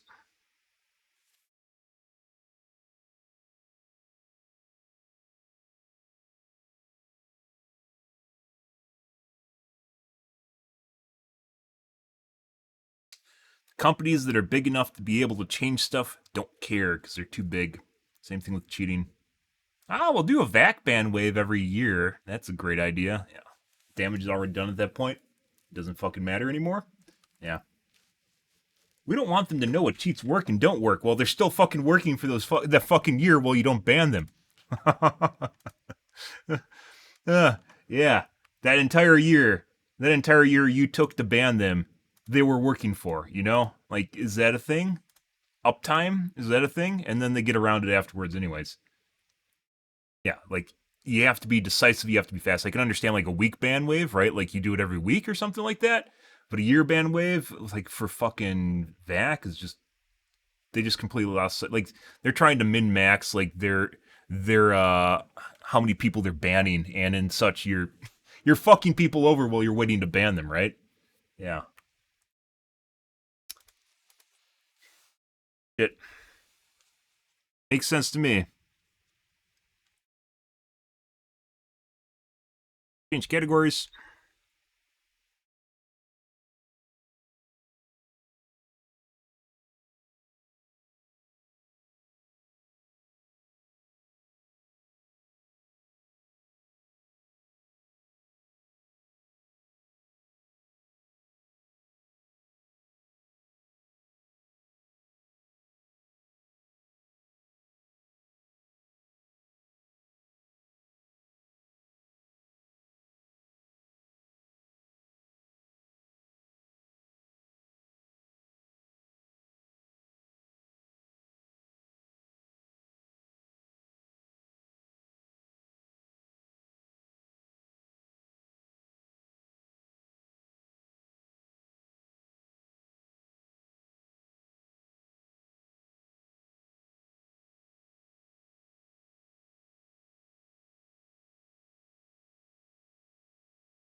Free gloves. That's usually a cheat lobby and a private profile.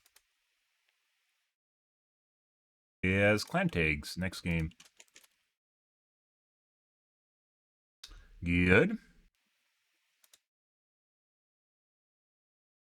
I wonder, like, if you're in the queue, guys, I wonder how much information cheaters can actually see. Like, if they're trying to pick you out of the queue because they don't know what your name is. I'm really curious on how much information they can actually see about who's in the queue. Like, you might be able to see, probably, at the most basic level, you can see what killers are in the queue, right? If looking for information, killers that are in a queue, maybe you can see their offerings and items. That's why I said before, I'm pretty sure that cheaters can pick which killers they go against. I have no confirmation of this, but it very much depending. Like, we'll go like out of nowhere, I'll play Legion, and I'll go against these ultra sweaty cheat lobbies just right out of the gates. Just right out of the gates. Just ultra sweaty cheat lobbies. It happened with Plague, happened with Legion, it happened with fucking Trickster. It's fucking absurd. Absolutely fucking absurd. Like, my MMR should be much lower than Nemesis, and we just get hit with cheat lobbies just straight out of the gates. And they might be able to see maybe your prestige. I guess maybe prestige or your player level, which would immediately allow you to be doxxed, right? That'd immediately give them information on who you are if they can see your player level. Maybe I should just be hiding my player level at all times. Player level and prestige are the two I'm guessing are actually in the queue. You could, right?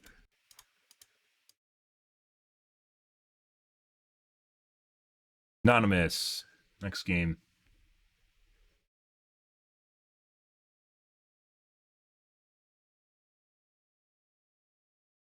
That's a lot of shit to start hiding on my screen, though.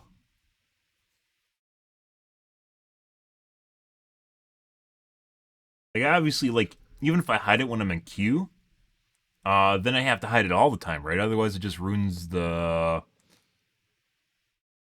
whole point of doing it, right? Because they'll just be able to figure it out after the game or before the game what my player level is and shit. It's like something that have to be hidden in the UE again. Really makes me like, this is the only game, this is the only fucking game where people on the outside can actually look into the matchmaker. How the fuck is that even a thing? Like, they can just see what's going on in the servers. Like, you shouldn't be getting any of that information on your end at all, right? and the game developer's just like, yeah, I actually made a tweet today about that. What'd I say? Based on how bad cheating is in Dead by Daylight and the Dead by BHVR seemingly putting certain streamers in streamer MMR, I would almost say that this is an inside job. The programmers are so incompetent that they're working with the cheat devs for kickbacks. Unfortunately, almost no one follows me, so it doesn't matter. I thought that was pretty good. And relatively true.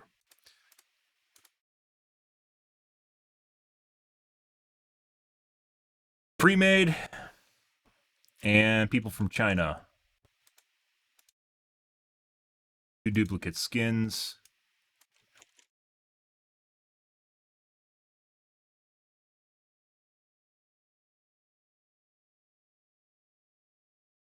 Private profile. One has Chinese in their name. Whatever it's called. And they do not have a ping indicator either. That's kind of weird. Which always makes me wonder.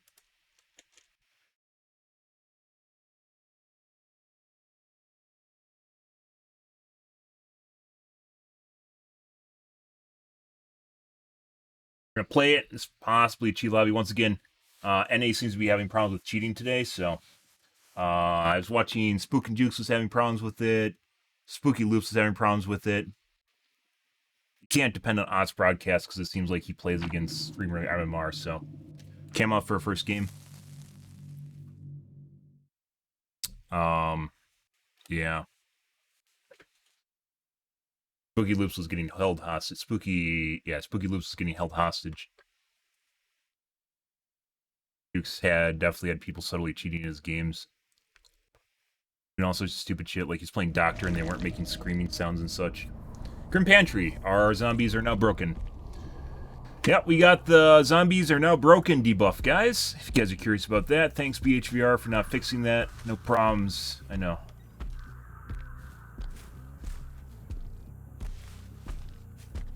We like doing main building. Let's see if we got a cheat lobby right out the gates. There's a guy up there. 2 identical Rebeccas.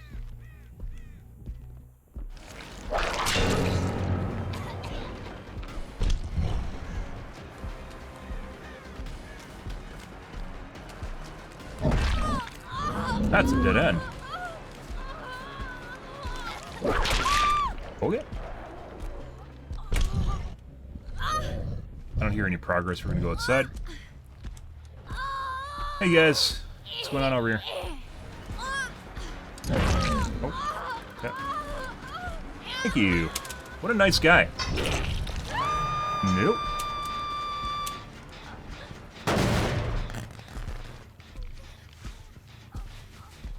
Hey, are zombies working over there? Live? Yeah, bye.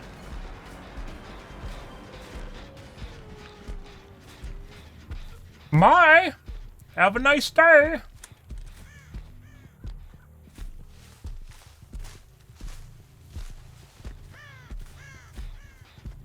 Spoke too soon. Zombie's broken now. Set him. He's gonna be there all game. Zombie AI in this game is dumber than Roombas, guys. They can't even program a fucking Roomba. That's pretty incredible. It bumps into something for X number of seconds, it goes in reverse and goes the opposite direction. Or it goes a different direction, right? Yeah. Wait for phase 2. Yep, now our other zombies in the corner.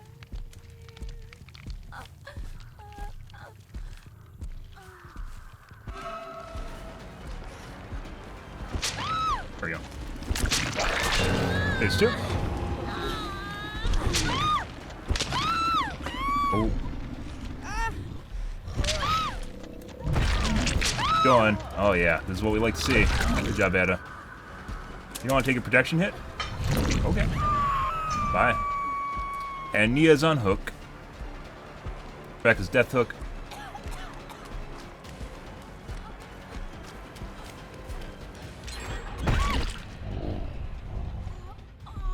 Yes, now if she has it, otherwise she's dead. Yes. That is not the play. Storm Armors. I don't know if she intentionally did that just now. I kind of want to use the hookup. We're gonna go over here. I have a choice. Bye, Nia. I don't know if she just tried to stun me with the locker pop with the head on. That does not work. Even if you timed it right when they had a head on, like prior to the DS buff, it didn't always work, so.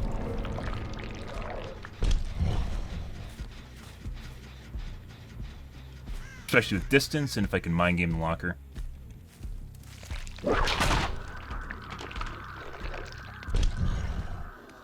Different Rebecca, we don't know where the Nia is.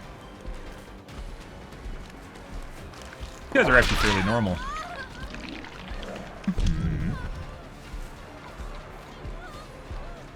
Good. She's going to comp corner.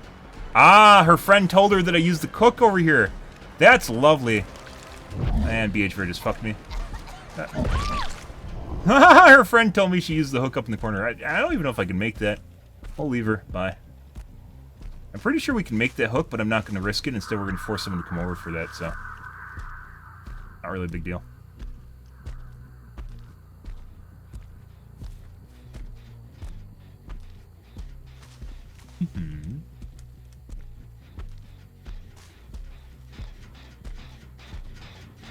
I didn't want to use the inside hook instead. Now they're capitalizing on the outside. That's hilarious. He's going for pickup now for sure. Yep. Oh. I believe that's Nia.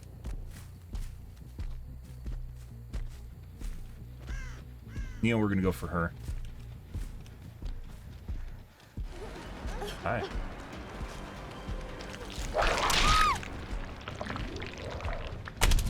Ah. Mm-hmm.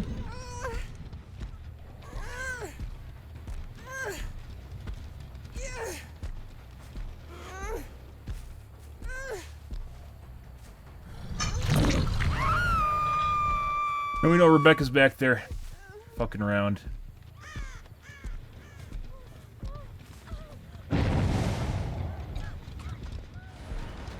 And balance? No balance. Yeah. We'll leave her there.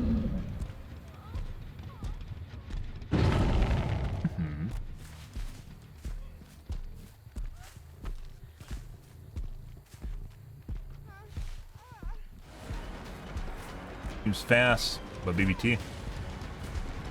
Bolt. No. She should have bolted just now. Oh. Guess if she has it. Mm-hmm. Bye-bye. Yep. Heal.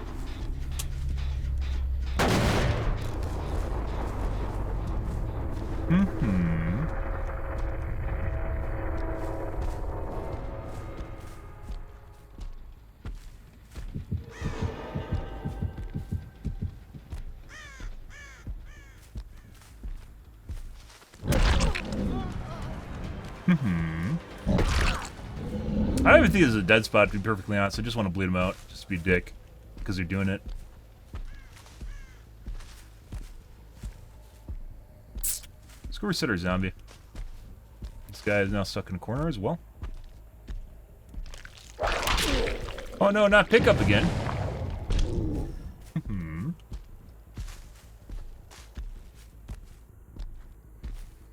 Are they both just sitting in the corner? That's kind of hilarious. There's the other guy. We're gonna pretend we didn't see him.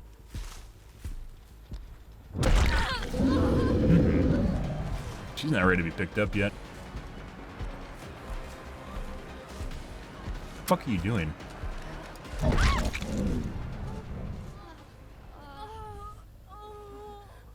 Once again, I'm pretty sure we can actually get him to a hook. Like, if I go over here and I count...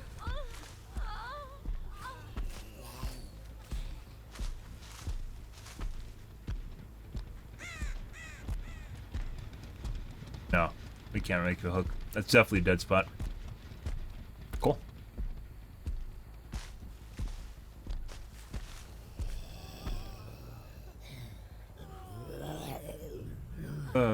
Zombie. So. I guess these guys won. If, according to survivors, if I don't get them on a hook, they actually win. So, this right now, a bleed out will be a win for them. If you guys are curious about, also if they DC, they win. So, because I don't win. Yeah, guys. One of them might have Unbreakable, like the Anna. I don't think so, though.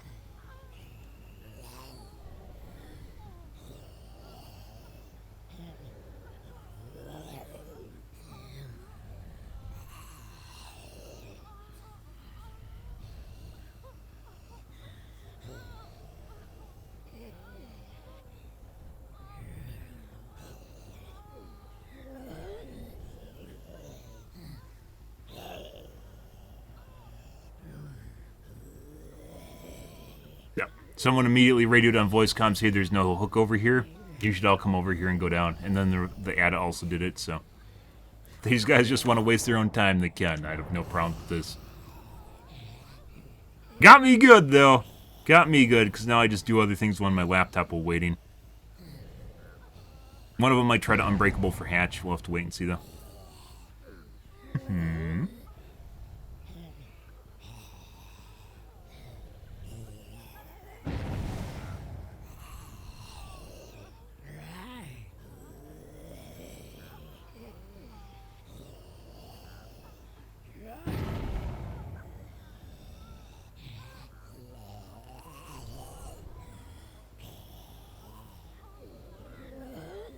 If I was a better streamer, guys, I'd pick them up and get me good, right? I let them get me good.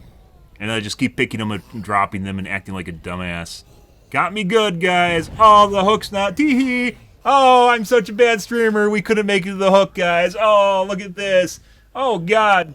Oh, God. Then I'd bitch a little bit about bleed outs and the amount of time it takes. I don't give a shit. They died. That's a win.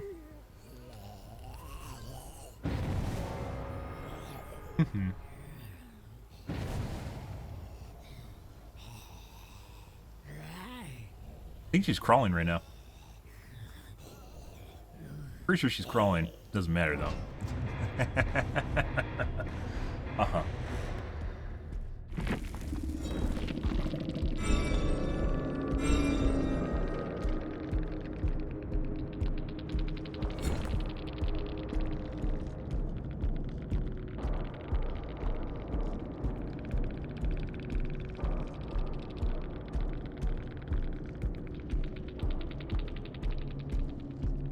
Only me and Etta?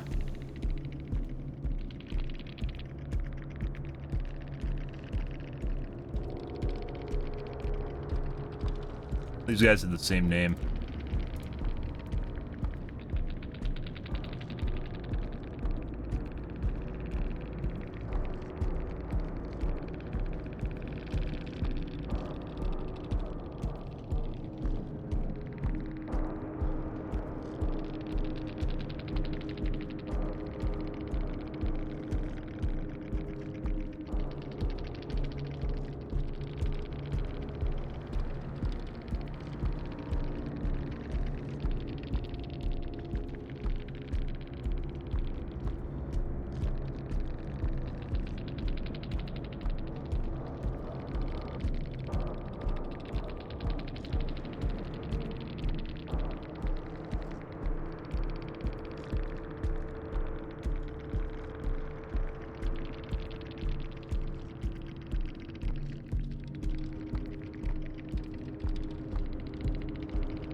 Prove thyself. Fuck game.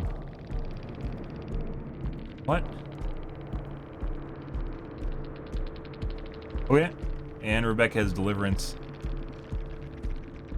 I don't know which Rebecca is.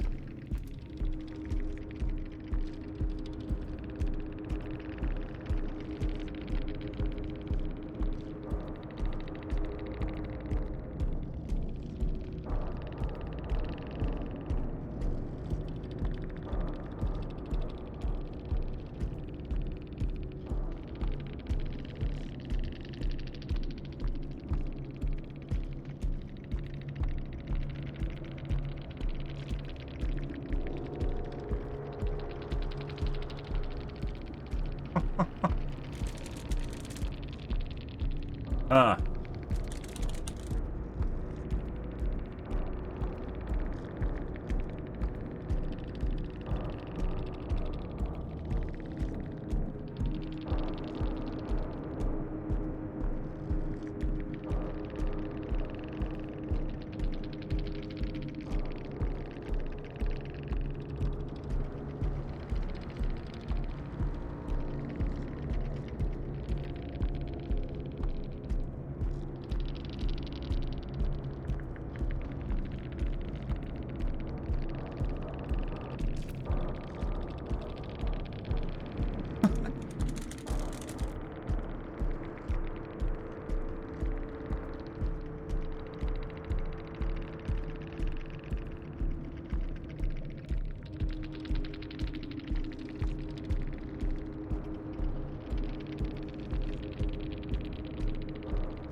Yeah, by the way, apparently all tunneling and camping is the same, guys. Yeah, because I would definitely get a 4K. More often would get 4Ks if I face camp than if I do what I do in my games. Yeah. No, that's not the way that works.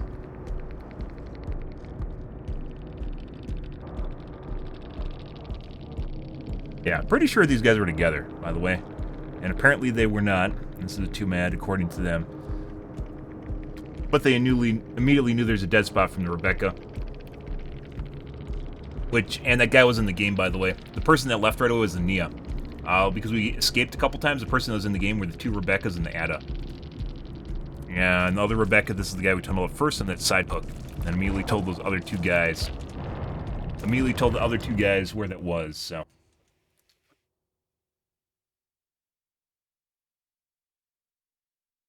Oh, we didn't check for the head-on perk, curiously enough. I actually checked for head-on. Mm-hmm.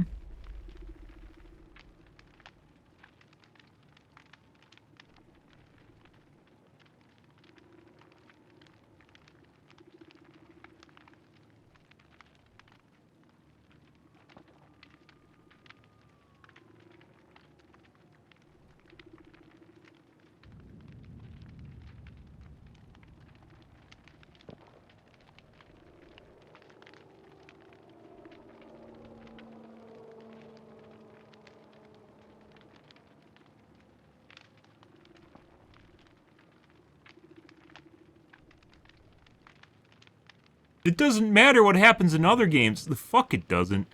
Literally talking about the overall picture of Dead by Daylight and how games interact and flow. Every game is not the same when I play in Tunnel and Camp. It's not the same. And face camping is not the same. It doesn't work that way for every single fucking game. How teams deal with the camping is very different. They don't just all go to the fucking corner and go down. They don't go to a dead corner and go down. Because they actually try to win.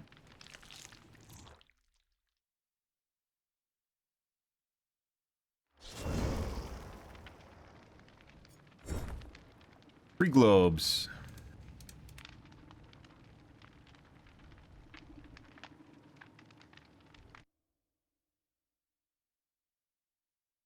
Crass name. Here.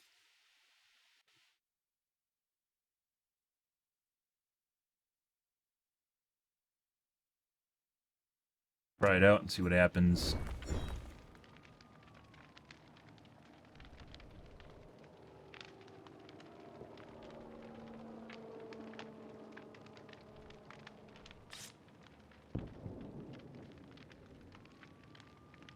This one is a key.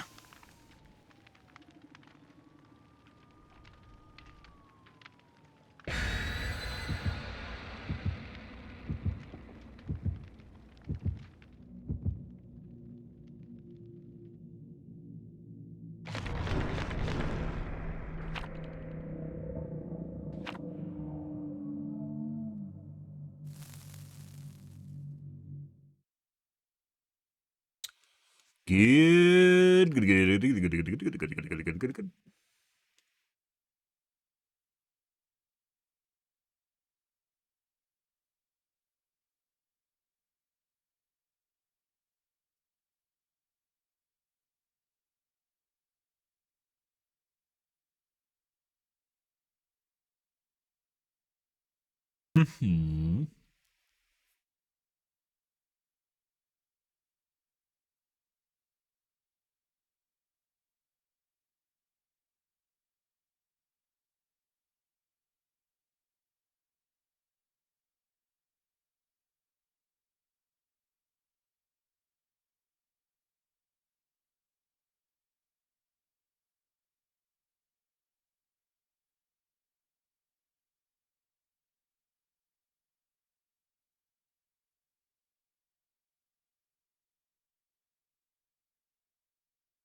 Auto Haven.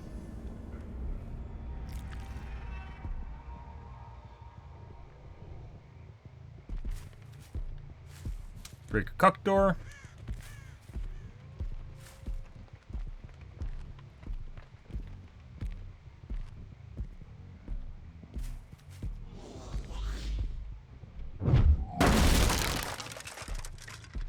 Arenas. I only saw 2 in the lobby.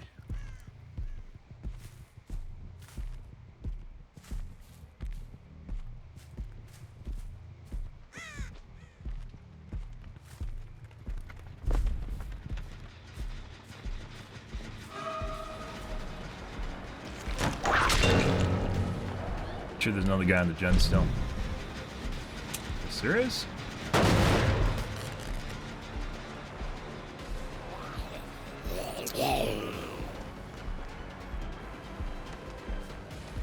This loop. Very weird. There's 2.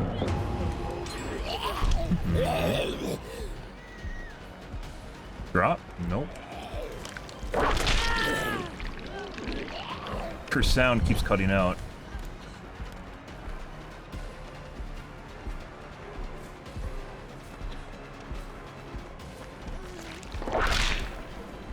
Faster than normal.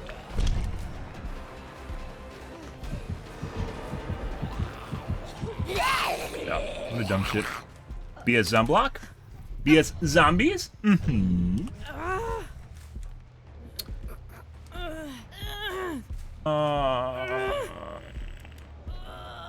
Winner.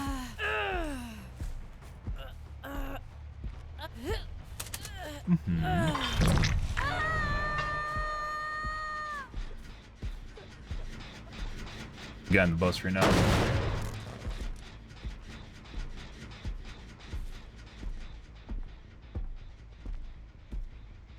Can't hear her for some reason.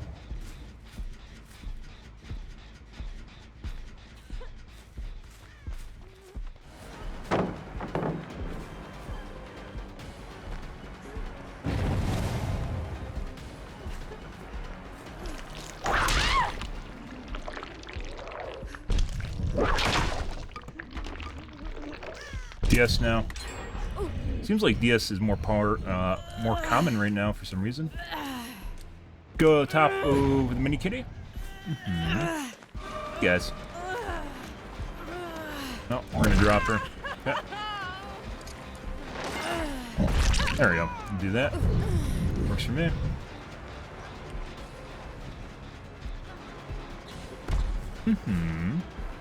Unfortunately, the other guy was on top.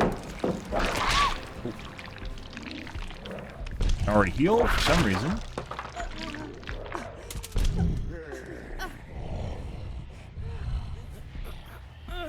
Go over here.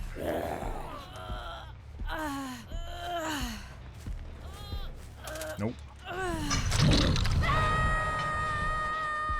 He gets unhooked behind us, so it'll work in our favor. I think the guy's still over here, so we're gonna push for an unhook, like that.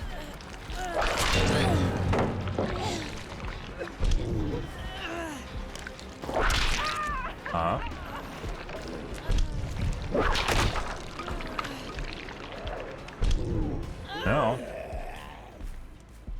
Buddy. You should unhook her. No.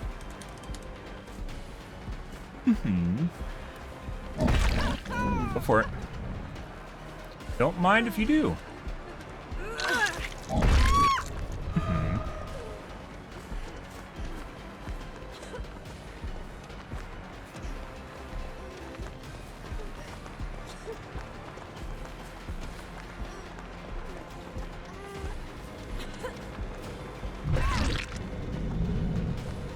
Oh. Aren't doing that, my dude.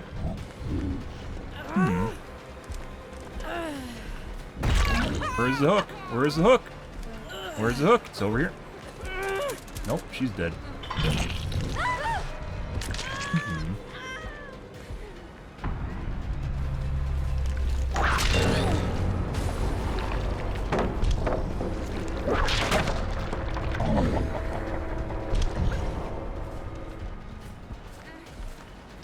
Face your whip. And down. Good sabos, though, guys. Great sabos. Go over to our friendly real estate over here. The hook up top. So they had to go for pickup just now.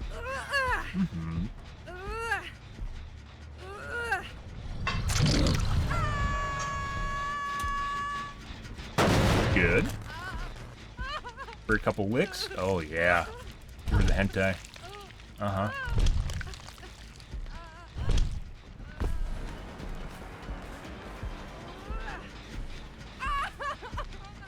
Okay. So we know where all of them are. Good. Exactly what we want, Serena. We'll push all the way over here to get the guy off the back gen. Double back. He should be approaching. Yes, he is. Wow, that's pretty interesting. Boop. Guys on the left.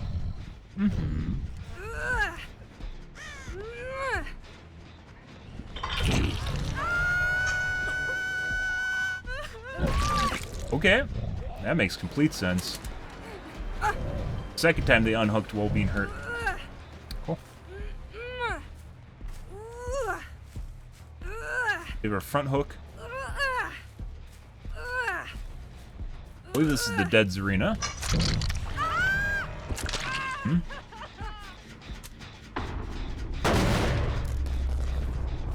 Zero one. Other guy, yep, there he is. And second most dungeon.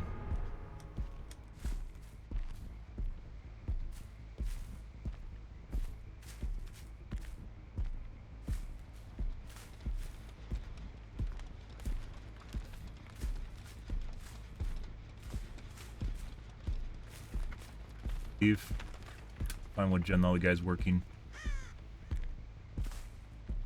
Hiding to.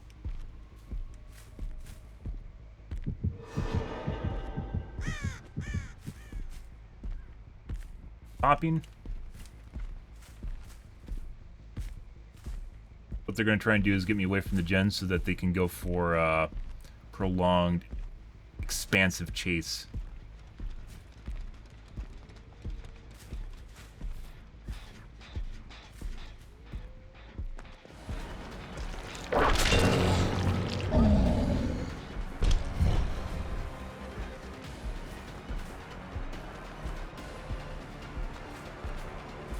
Died? Oh my god, no.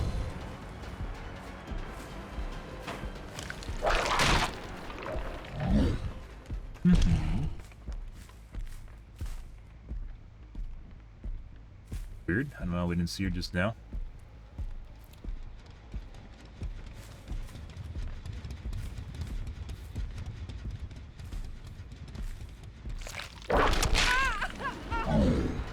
Fuck you do that, but you know.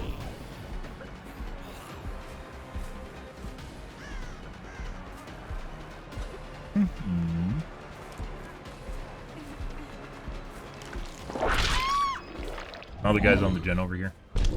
Pretty sure, unless he's in the corner gen. Yep, there he goes.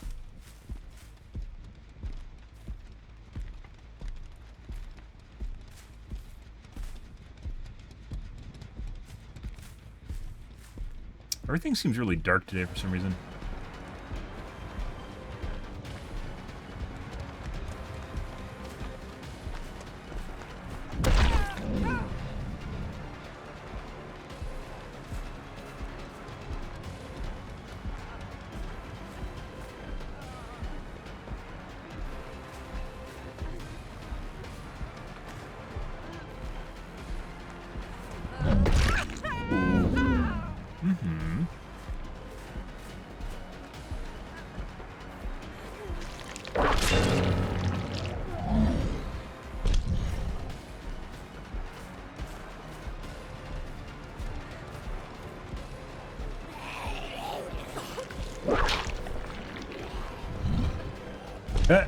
See if we can put her into the zombie chan. No.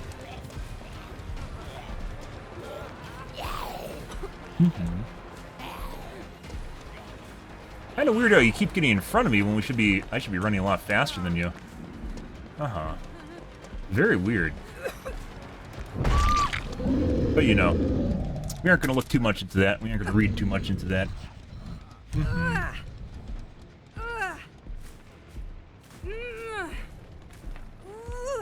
Good. Sabo Squad failed? Yeah, they did.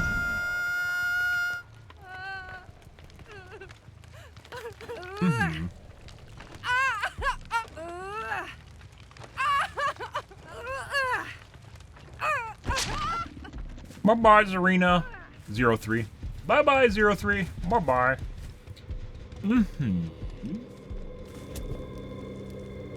I should have been able to get in front of her very easily, but for some reason she kept pushing me behind her. I don't think 03 is lagging that much either, is she? Nope. EMS. Lag thing. Ah. There's her other Zarina Chan. She thinks this is a dead spot? It's not. Not, there's 2 hooks back here.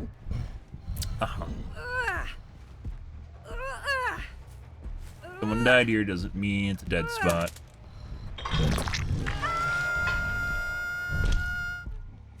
Lickety lick.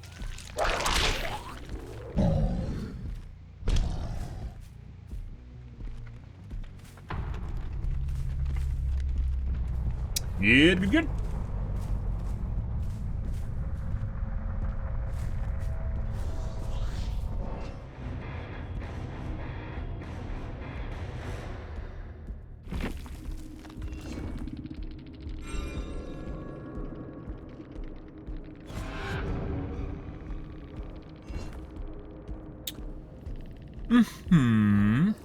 Hyper focus again. Prove ourselves.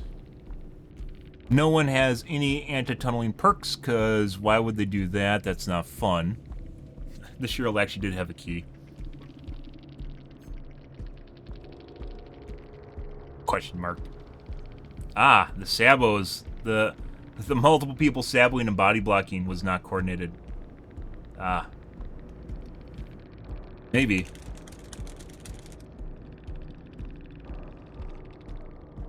Maybe she was the odd man out. They were definitely making some coordinated sabo plays and body blocks if you guys missed that, but yeah.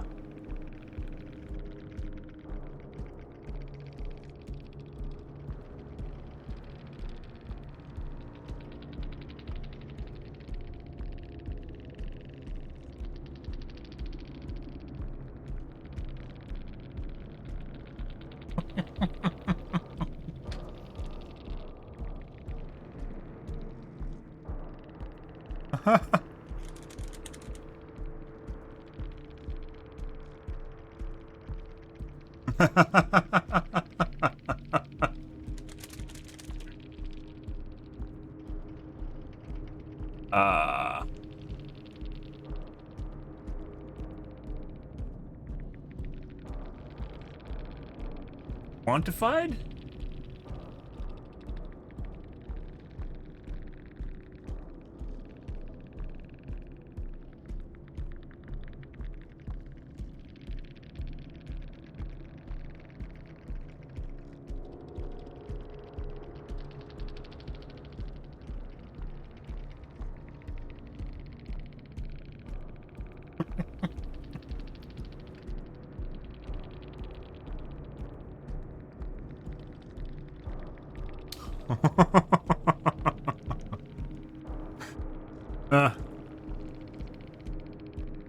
Also, so the odd man out is nothing to do with the sexual orientation, right? So an odd man out could be gay. An odd man out could be gay, but it also identifies that's a person, right? So that's a male. And not a lesbian out is sexual orientation as well as gender.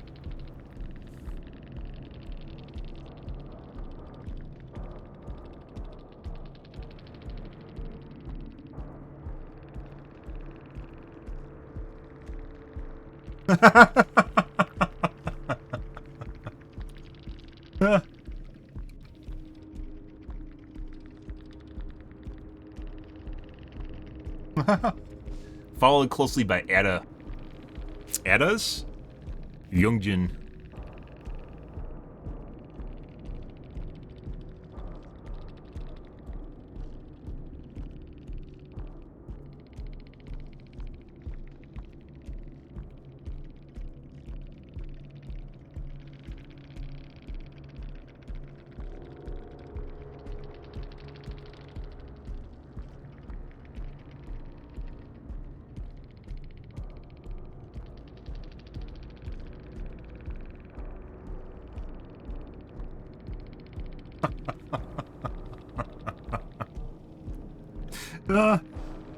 Hilarious.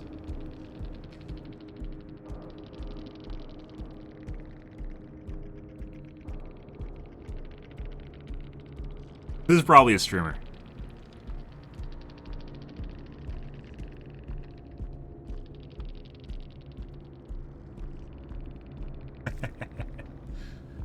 Now I gotta check. Pretty sure it wasn't. No. No, this is the guy that was... Their name's just American Lesbian.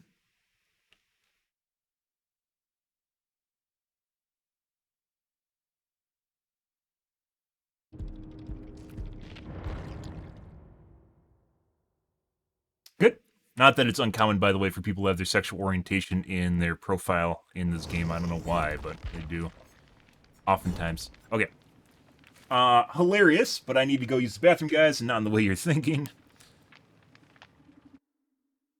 But yeah, that was 100% a Swift. If that was just the odd person out, that was... I'd believe that. Sometimes you can get a Swift where just a rando's in the fourth. But they definitely were on top of things. Be right back, guys. I'm going to use the bathroom.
Alrighty, guys.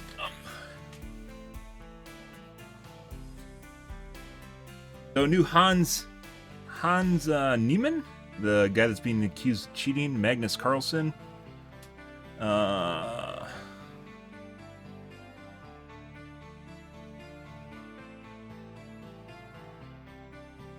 Which is kind of a big deal in the chess world right now. And the reason I cover this is because cheating's everywhere, guys. And it's just more other intellectual games, not just video games, are at risk of it. And there's a lot of people that literally don't think it exists.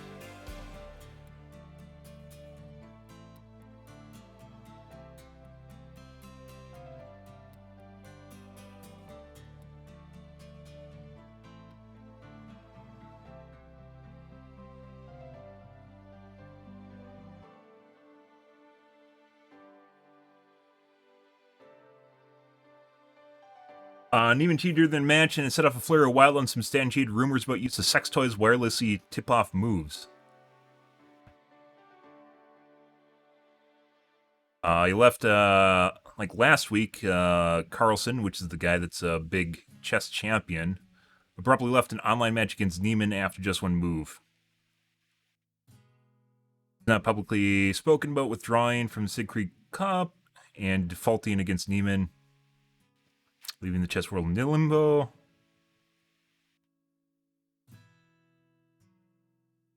Statement Carlsen said Neiman appeared too aloof during the match in Missouri. His over-the-bird progress has been unusual, and throughout our game in the Siegfried Cup, I had an impression he wasn't tense or even fully concentrating on the game in critical positions while playing me as black in the way I think only a handful of players can do. Black being one of the set of chess pieces. He admitted cheating in chess years ago.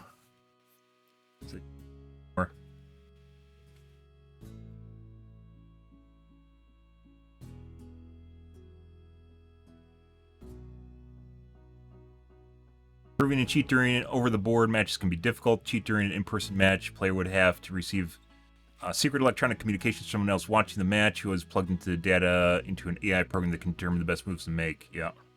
And if it wasn't a sex toy, it could be an implant. We talked about this when it first happened.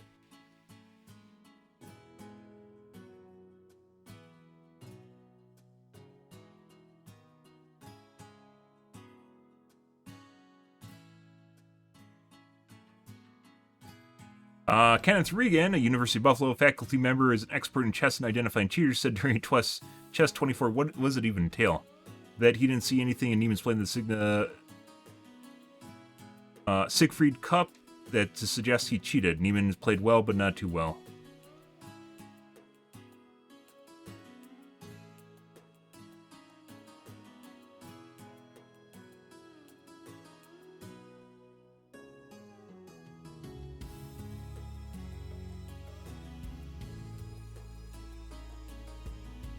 In the meantime, Carlsen says, so far I've only been able to speak with my actions, and those actions have clearly stated that I'm not willing to play chess with Neiman, which some people could just say is a sore loser, but the precedent here is he has not said anyone's cheated. Like, he's a world-renowned chess player, and he hasn't went out of his way to do anything like this in the past. So, very interesting. Once again, if they're in a... Whoop. Oh, Jesus. Get help. I don't want help.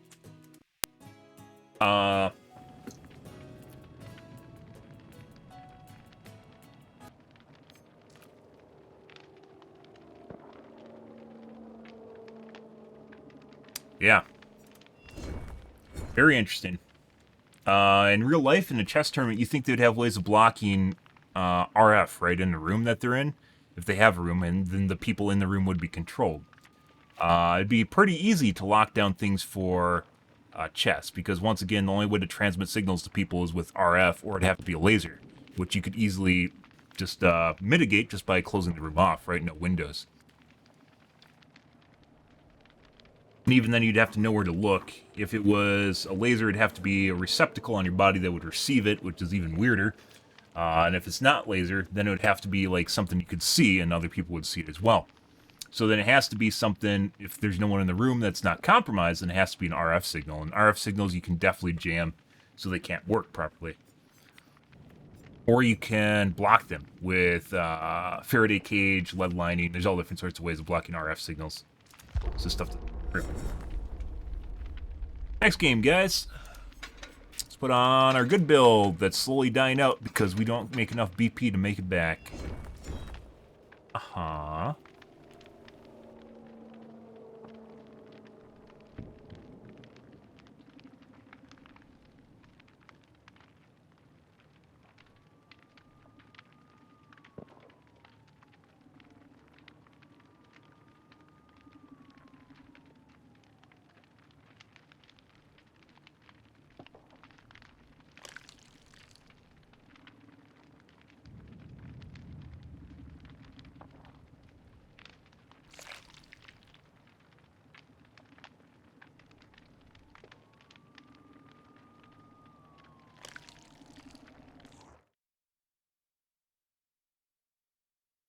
Good.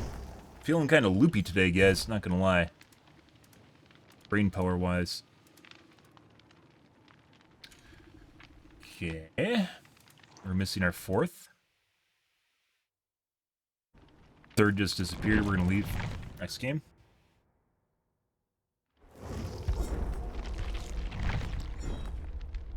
Don't play refills. That's one of the things that cheaters do, is when someone gets in your lobby, they find your lobby, and then they kick people out of the lobby, and they get new people in the lobby to fill it up. Not doing that. Definitely had coordinated cheat lobbies with people that changed out and swapped throughout the game. So there's no reason. This is definitely a 4-man. I'm not going to play it, by the way. Definitely a streamer of some kind.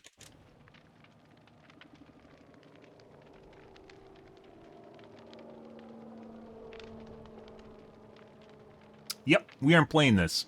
Next game. One of them's an anonymous profile, too, so definitely not playing that.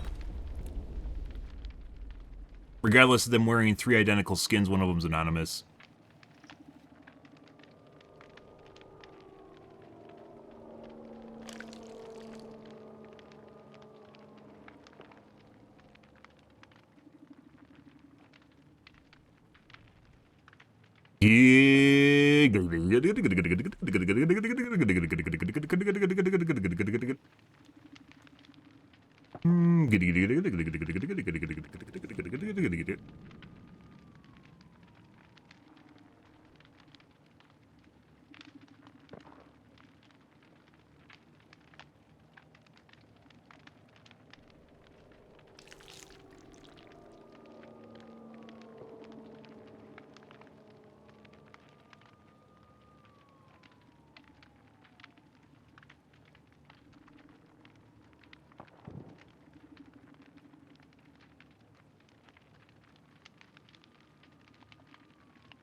Three globes.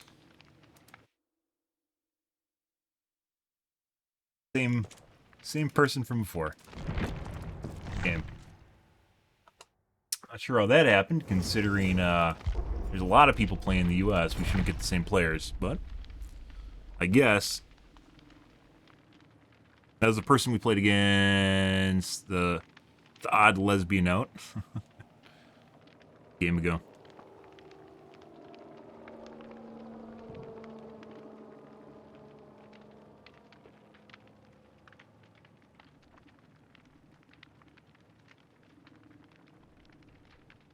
US doesn't have a problem with finding players, guys. It's very rare to go against the same people over again.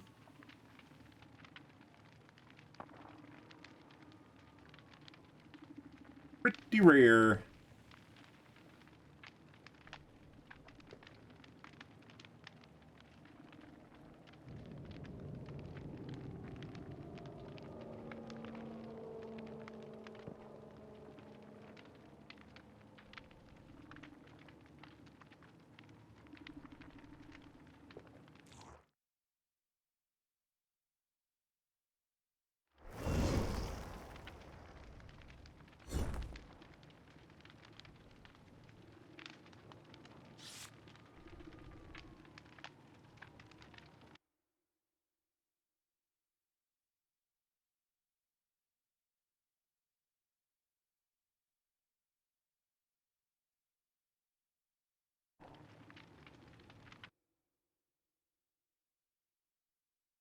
Definitely a sweat lobby.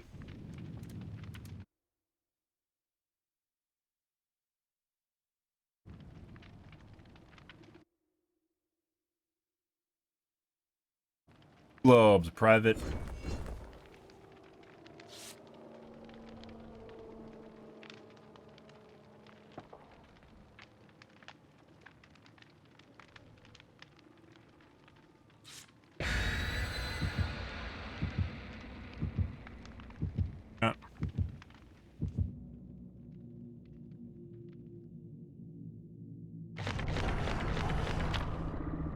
Azarovs? Yeah. Basement main building. Okay. Not sure why they picked basement main building on Azarovs, but I guess this is definitely sweater, guys. And 2 people ran keys because they really wanted to go here, thinking I would run an offering to counter it. Yeah, okay. And the 2 globes are obviously not globes based on their load time. That's not good. So maybe a cheat lobby, guys. We'll find out. Let's break our cuck door immediately. I guess because this building isn't as accessible? I don't know why they'd do that, but I can think of some maps with less accessible dungeons. Mainly if you go put it in the kill shack. Here.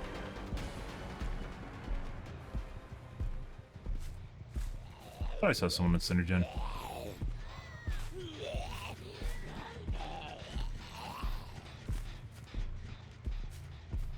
Lots of distance.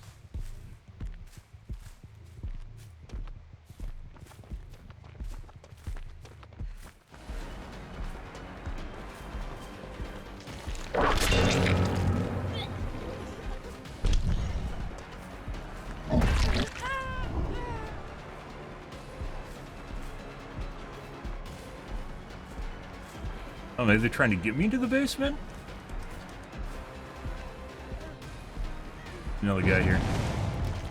Oh, God.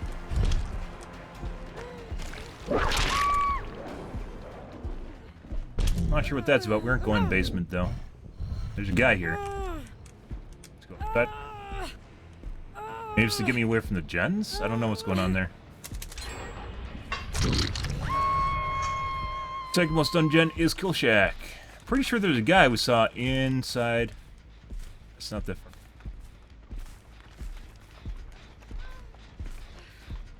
Inside the garage.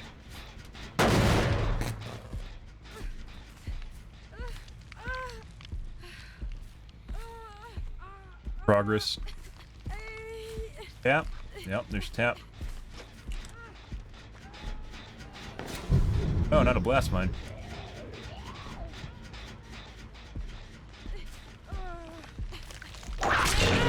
Missed it.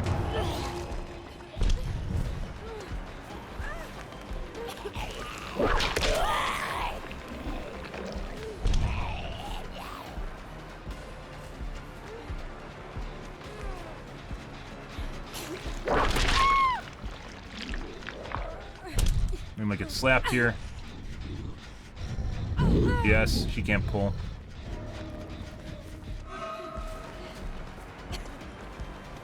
I don't know why people are all running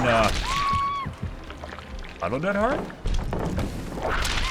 Wow. Jesus fucking Christ. How the fuck did she use dead hard when she had an endurance effect, right? She got hit by the zombie earlier. What the fuck just happened? She just used 2 endurance effects. Right? Right? She just... because she hit a zombie over there. And then she just took another endurance effect.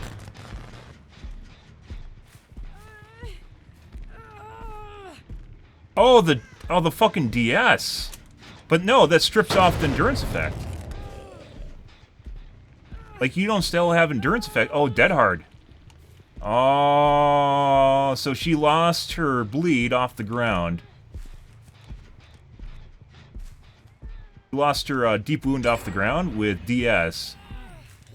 And then she used DS, or DH, to get another endurance effect. Oh my god. The other guy.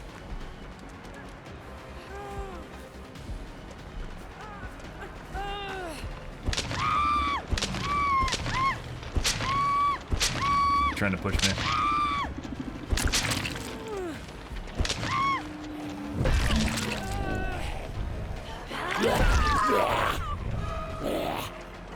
She's just as fast. She's just as fast as the guy in front of her. Look at this.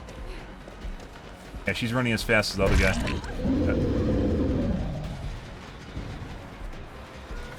Okay, tap this real quick.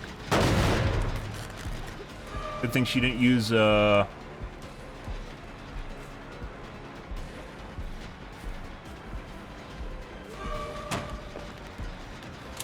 buddy.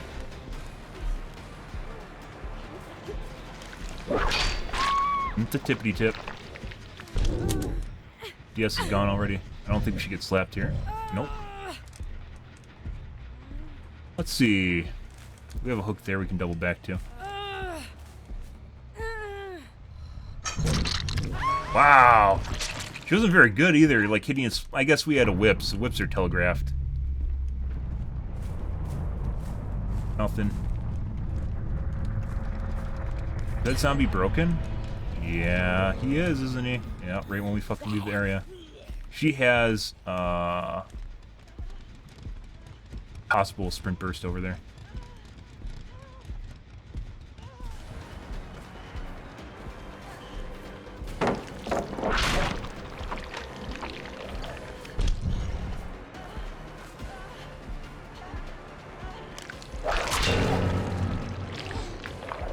Double around? No.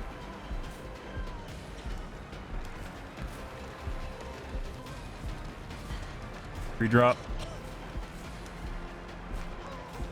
Get a drop. We gotta go as far back. I don't know if we can because of the... we took out that center hook. We can go over to this one though. I don't know if we'll make the gen in time. We have to do this to get the zombie. Like that.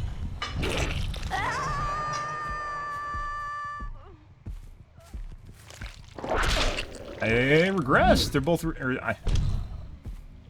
I digress. That gen is still regressing. I regress. Might be last mine? Nope. Probably in main building. That gen back, gen regression over there is huge. Let's go check it again. I think that's full regression.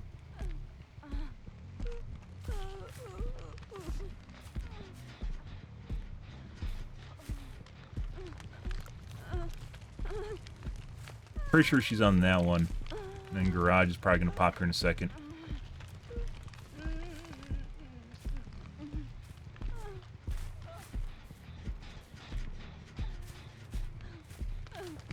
Yeah.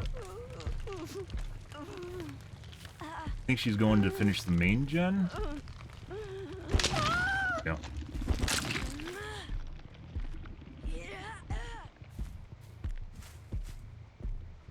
Regressed over there, it doesn't matter. Go to the gen that was worked on then. Might have a blast mine on it. She's over at side gen either way. I think they're trying to 99 2 gens. More time. 5. Yep, there it goes. That should have been done a while ago. I'm gonna wait for her to die.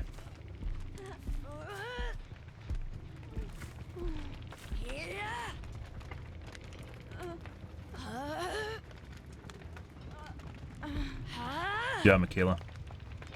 Doing God's work over there. She's gonna die before our deadlock wears out, and we'll have enough time to go tap it.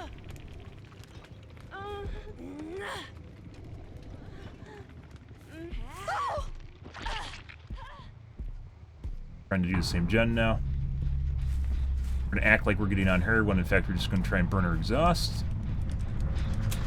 Tap. Another guy back here. That's the other guy from the other gen that just came over here.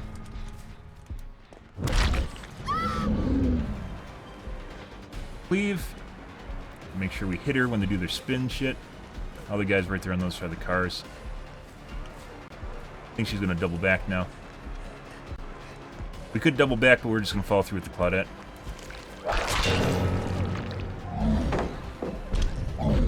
God, BHR. Might have to double back now. She actually tried to play Shaq. Free drop. I'm gonna get rid of that too. She seems a little bit fast.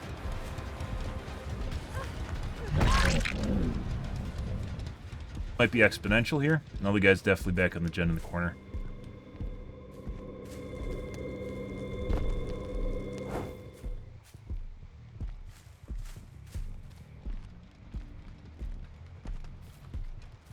Don't have enough time to finish it. There. Commit.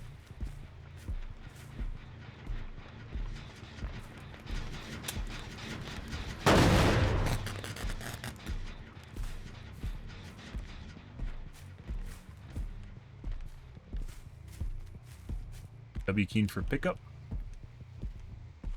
Might still be back there. Nope, there she is. We're gonna act like we didn't see her. Oh, I can't because she's on the edge of a cars. Nose. I don't know if she tapped it or not.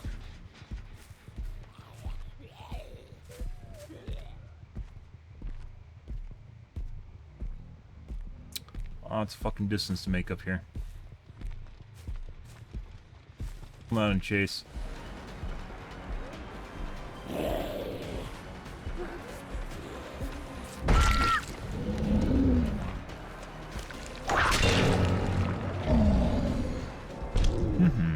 Oh no, not...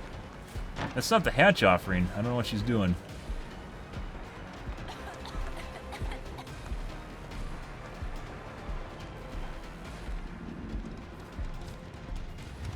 I probably should punch her right now.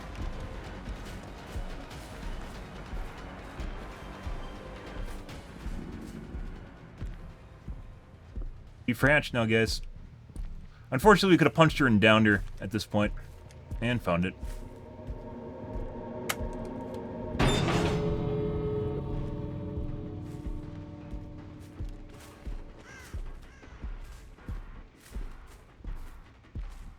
Gun handle, she can't make that.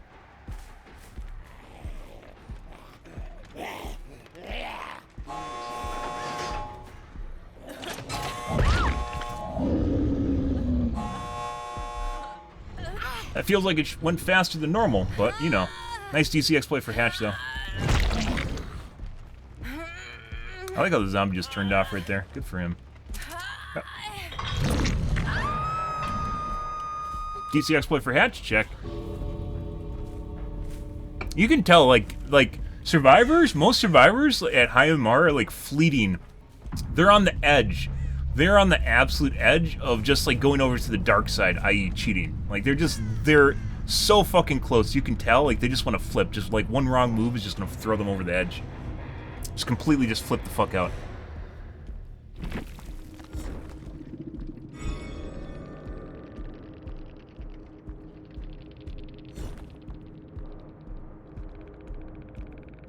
Thanks. I enjoy winning.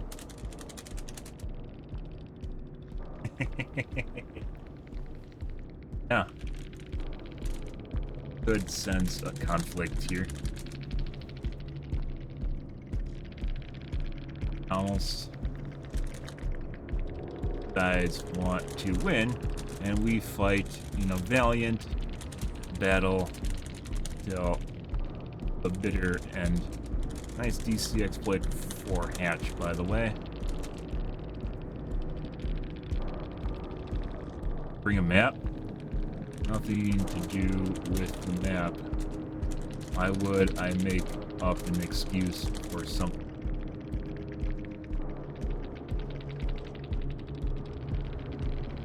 Apparently, I'm assuming that the DC exploit was intentional for Hatch.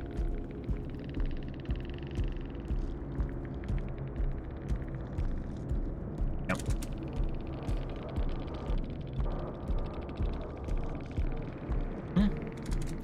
Imagine survivors running anti-tunneling and camping perks. Suppose you wouldn't be entitled in that.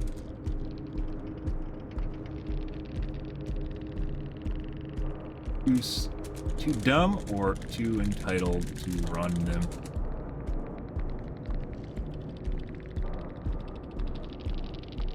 Just give me 20-second BBT, BHVR, daddy.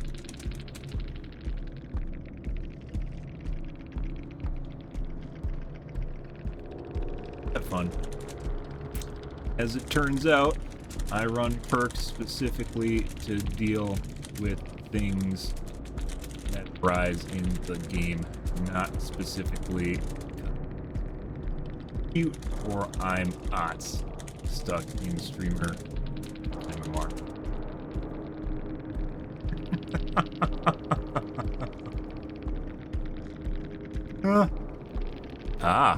I can't tell if this is some super heavy sarcasm or... I mean, he called me a shitter right away, didn't he? Way to play like a loser. This is 100% sarcasm. Ride that sarcasm high enough. Might start believing.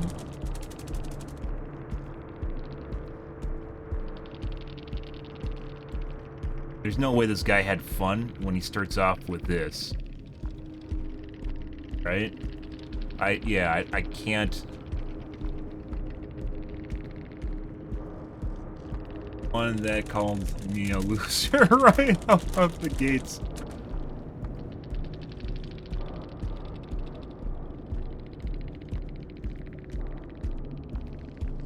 Damn. I'm the proto-nemesis. One that has led all Nemesi to salvation.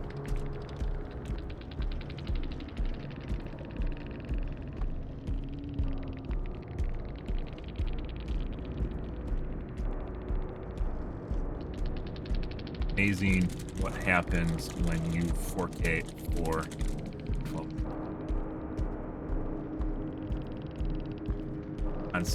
Constantly rotating usernames to avoid anyone.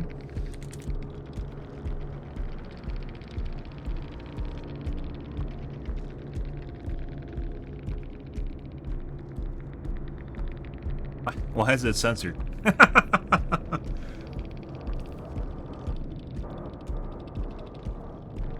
think they're gone. Once again, guys, when I talk about erratic scratch, when I talk about people cheating, and I talk about erratic scratch marks, guys, the Claudette has lightweight. The Claudette has lightweight here. In many games, we see lightweight. Lightweight does not work nearly as well as erratic scratch marks. The best case scenario is the House of, I have it highlighted, the House of Garden of Pain. In that house where we go against the Zarina that is running erratic scratch marks to cheat. And every time we lose line of sight of her, there are 3 blocks of scratch marks that are just missing. That's probably the worst, most egregious case of it that I've seen. Yeah. Normal lightweight does not function that way. It'll be periodically lighter, but generally speaking, you don't have problems following them. I had no problems following this Claudette this game. And basically any way, shape, or form. Yeah, lightweight in the game does not function nearly the same way as the scratch mark removal cheat, or the scratch mark, not removal, erratic scratch mark cheat. They appear similar, and what you'll notice that the lightweight doesn't do is when it removes scratch marks from the ground, they'll still be on the walls and ceiling, which is absurd, but yeah. The cheats programmed in such a way will still leave the scratch marks on the walls, and that can look really fucking weird if the scratch marks are just missing on corners, but you can see them going around the edge of the corner, but they aren't on the ground around the corner. Yeah, so I've actually started learning to look at the walls and ceiling when I'm in chase, which is pretty absurd, especially when you got erratic scratch marks. It's pretty absurd behavior, guys, but that's where we're at. So in this game, we did have an OTR, and we do have a DS. Other than that, we don't really have any perks. So I don't know why, but we're seeing an uptick in people running DSs, but there's almost no people running OTR now, or Reassurance, or DS, or Kinship, or what's the other one? BT. Imagine running perks and having fun, guys. Yeah, I haven't done that ever as a killer, so, yeah.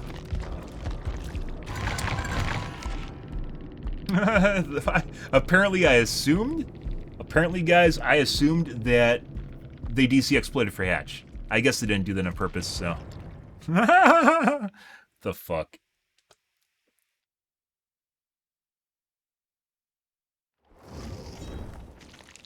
I watched a streamer today when he loaded the first gen. By the way, good evening, Agent. I watched a streamer today when he loaded the first gen was already done somehow. Yeah, you can with cheats, you can insta-finish all the gens. You can insta-finish, you can remotely do the gens, so you aren't even at the gens.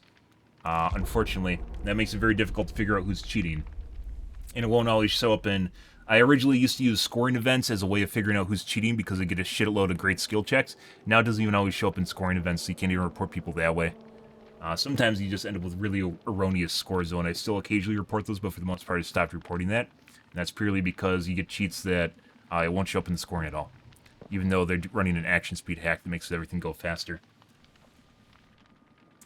But yeah. Yeah, you can just finish the gens. I've had maps where you go in, and it's like, you know how Corrupt Intervention does like 3 gens? We've had maps where we go in, and like 3 gens are just at 33% just sitting there. No one's around them. Yeah, just like exactly the same percent. Just around the map. It's like corrupt generators or something where they just start out at 33% across the board. This game has literally almost no anti-cheats, so. Why the best way of avoiding cheaters, guys, is just being another random fucking rando online that no one can figure out and find. That is best case scenario. You just pretend you are some nobody. Add profile. 2 globes. We're actually doing pretty well for cheating tonight. We haven't really... I don't think I reported anyone yet, so...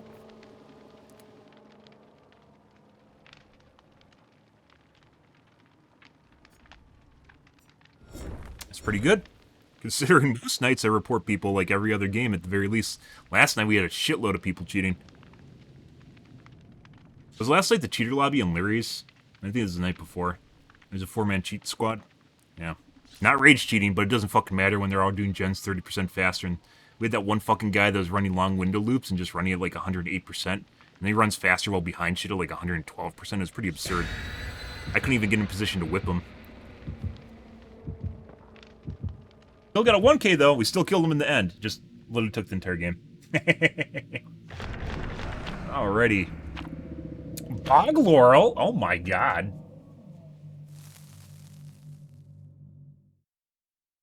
Maybe BHVR got tired of my reports and put me in streamer MMR. Thanks, BHVR. Wow, you fixed your game for me. No, I'm just playing against mid MMR, medium MMR, mid MMR. Thanks, BHVR. Wow, you fixed the game. I'm just like Ots now. Yay! Like, you literally watch Ots play and just stream, like, Survivor just do really fucking stupid shit, just run into his arms, don't know how to loop, they don't even go to loops, they just do really, really dumb shit. Yeah. And then he can run whatever perks he wants, he can play whatever killer he wants, it's always the same shit. Basically just 4Ks, and then occasionally he gets a rage cheater that doesn't know how to unhook themselves or hold the game hostage. And then he freaks the fuck out about it. Like, he got him all game or something all day.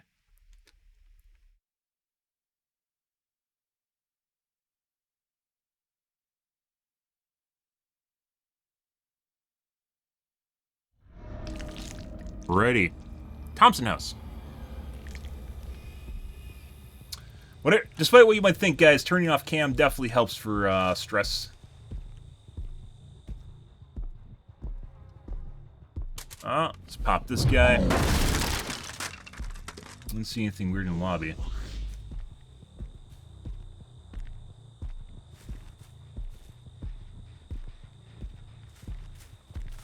W Keen. Am I gonna eat my words now?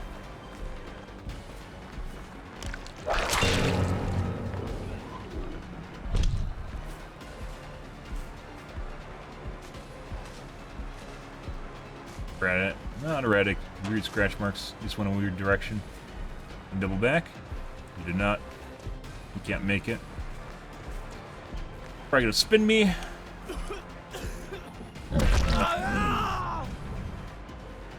Faded window. Pre-drop now.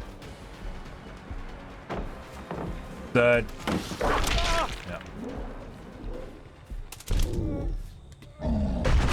Kind of weird how normal survivors are relatively predictable, right? Like they have to do certain things because they only move so fast. But I guess there's a guy back here still.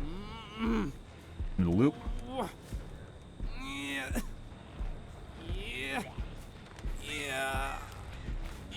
Hey guys. This is not the second most ungen. There's definitely another guy back here though. Okay. Then you get some cheat lobbies where you get people that like don't run speed hacks, but they do action speed hacks. So they just do everything insanely fucking fast. That's fucking annoying to deal with. Because you can't pick out anyone that you think is cheating.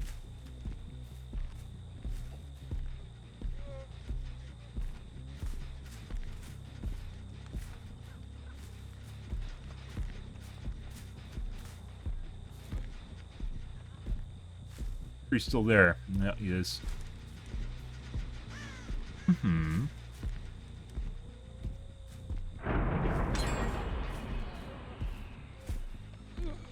push now. I like my phase 2 whip. Guy should be showing up shortly. There he is.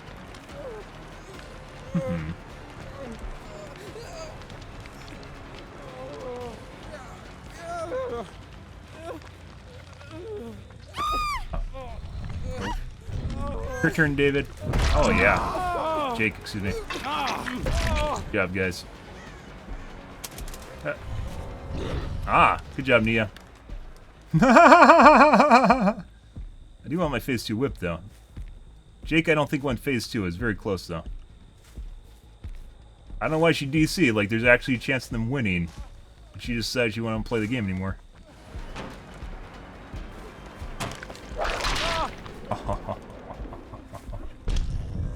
Dirty whip Drakes. DS now if he has it.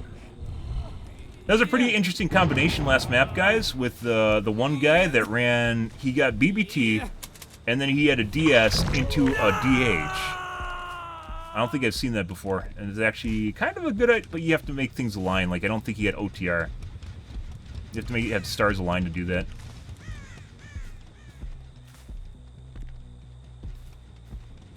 Other guys on the gen in the corner, my guess.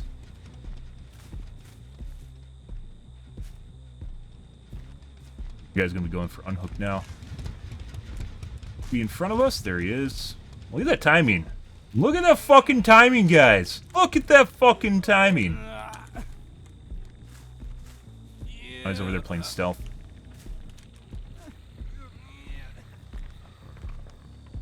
Amazing what you can fucking... Amazing what you can predict.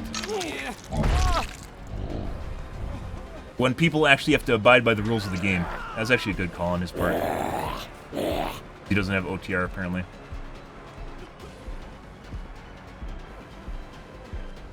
Well, yep.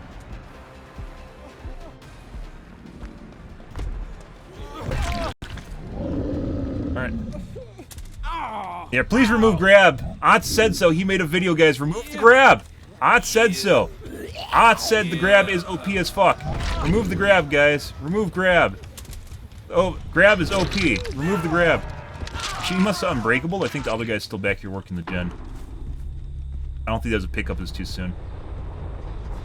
No, that was a pickup. Yeah, like I timed it perfectly. When I looked over to the side, he was on the other side of the house, literally running through the center there. Perfectly timed. Nope. You played for 4Ks, my dude. Time to find David. Probably on the gen over here. Yes, he will. Like, when I'm talking about people speeding up behind cover, it's because I can actually figure out stuff like that.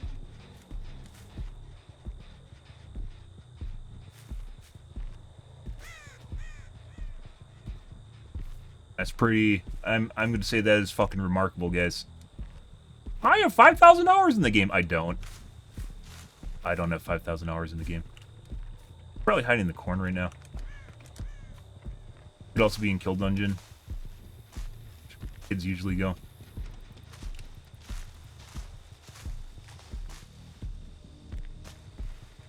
Yes, sir. Hey, buddy.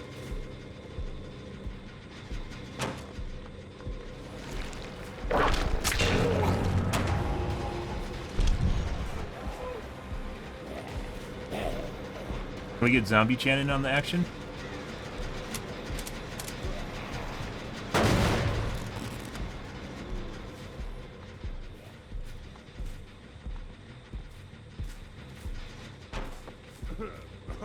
Oh yeah, he's in. One inside just now.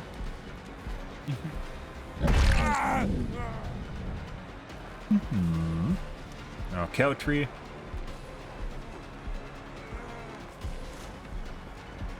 Buddy, you should have vaulted that just now. Ooh. Oh. I mean, you did waste a bunch of time doing that, so. Good.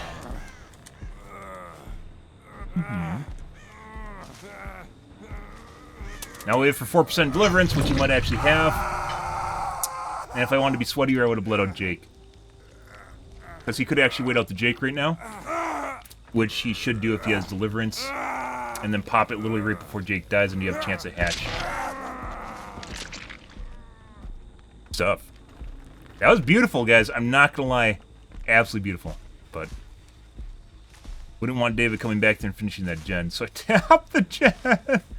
And I think the other guy's in the comp corner over here. So he's in safety corner, as I call it, before the kids call it comp corner. Safety corner.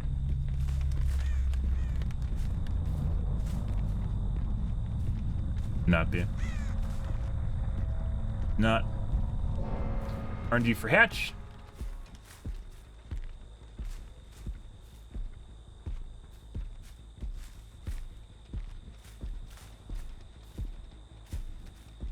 That's a bleed up. Okay. Good. Mm-hmm.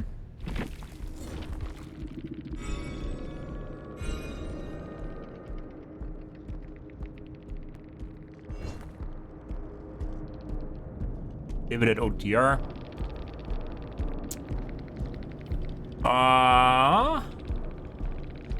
Jake at Unbreakable. What the fuck? We only did 2 gens. Good. Not all teams are good, but can coordinate well. Not judging individual skill.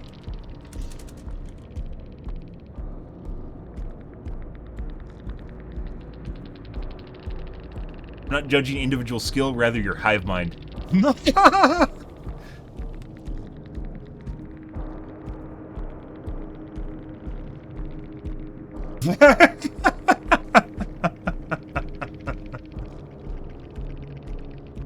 I'm high on survivors. They give me the best times.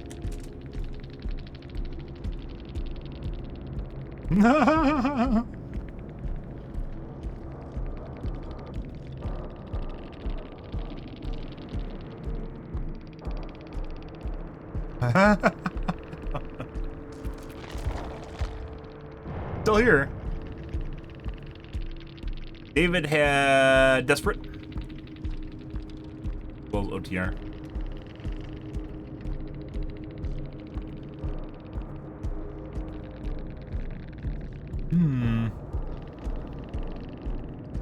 power struggle, and a flip-flop on the Jake. The perks you never expect and get you with their pants down. Unless you remember that they exist.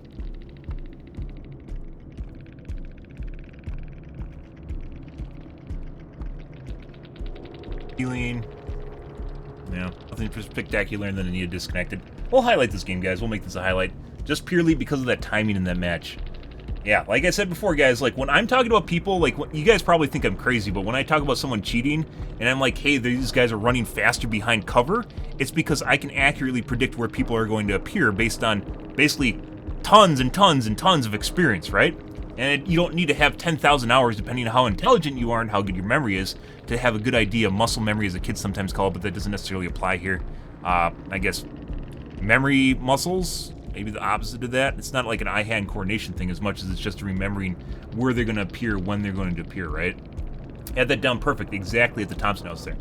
So people think like I'm probably crazy because I'll talk about people speeding up behind cover, but yeah, it's pretty, like, it completely fucks up the loops. And if you have any understanding where people should appear in loops, and you play something like the Kill Shack, or you play TNLs or Jungle Gyms, you have a pretty good idea of where they should appear in the loops and when they should appear there when they're behind cover.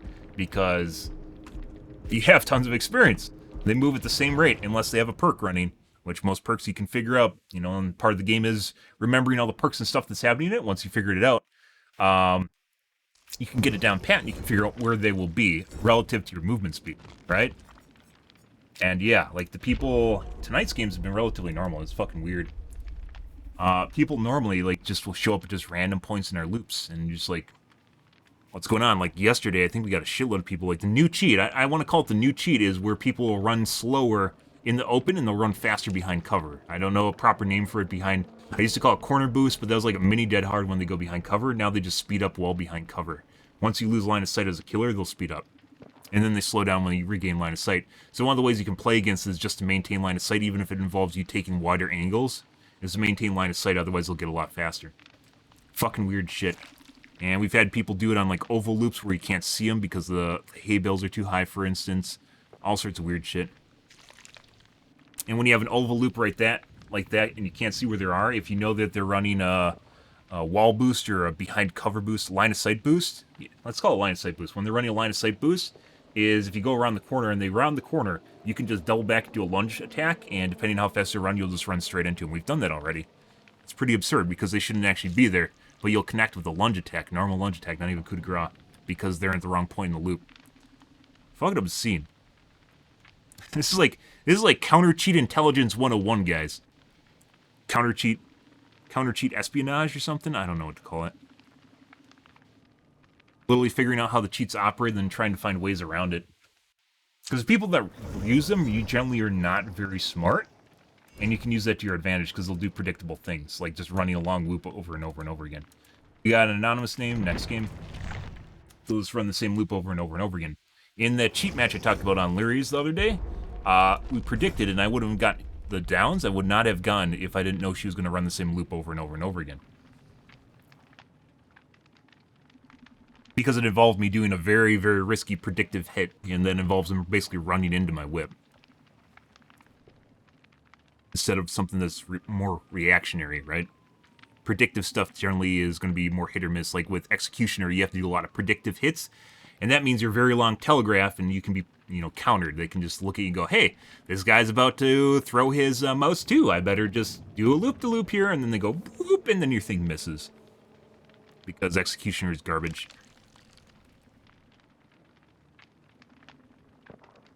Survivors can round out on the outside or the inside of the loop, depending on where they are, before you'll be able to hit them. Unless it's an extended hallway.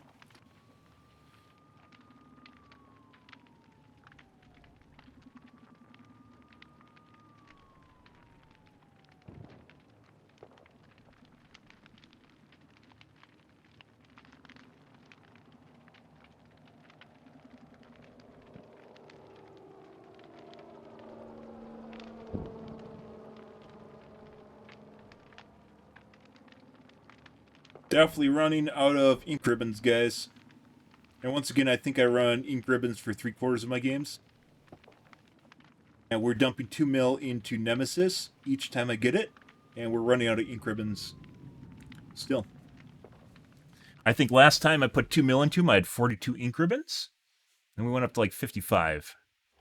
Or 62 or something. Down to 47. And we're still 400,000 away.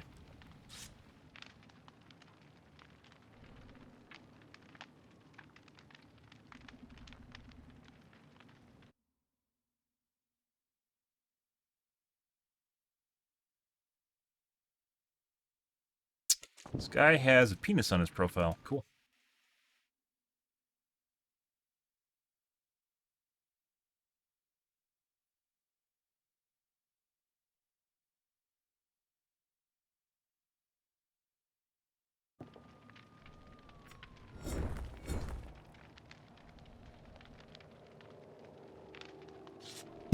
Dredge with flans. Oh my god, why did I fucking ever do that?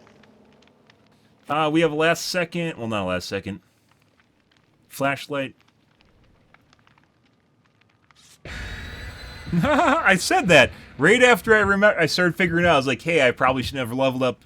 I probably should not have leveled up a killer I don't know if I'm going to play during the flan event, during the anniversary event.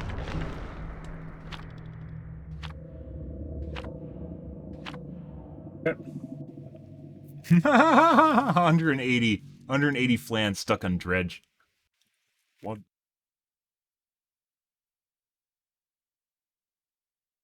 Like a killer that I really don't want to touch again.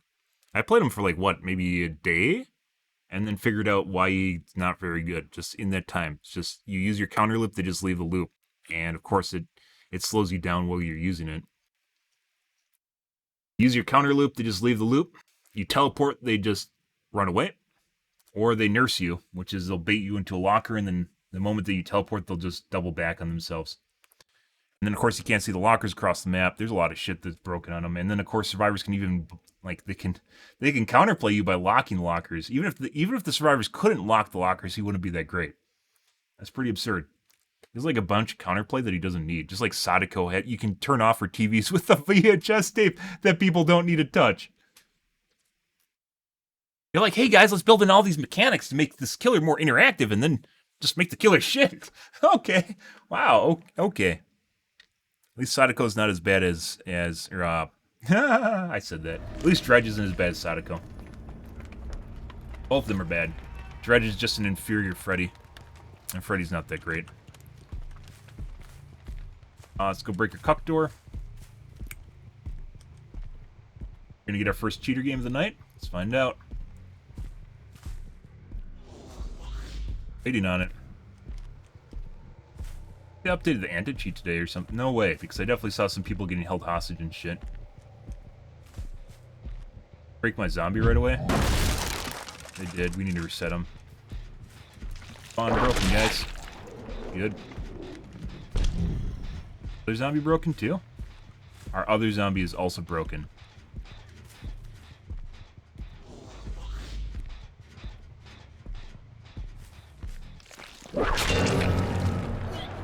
Now we have to go reset him. Here, let me break this. You want to flashlight me? You should flashlight me right now. Nope, that time he was fucked up. You got a dead hard now? Okay, well. I want to go reset the zombie. We're going to go center here. Because I have to get over there. If we don't reset the zombie, it's going to cost us later on. I want to go over there. Yeah. I'm going to body block that if I do.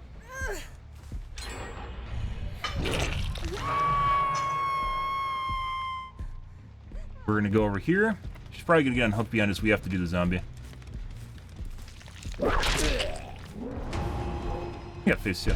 She might get unhooked. They'll still work for us. Jen over here? Nope. Not unhook.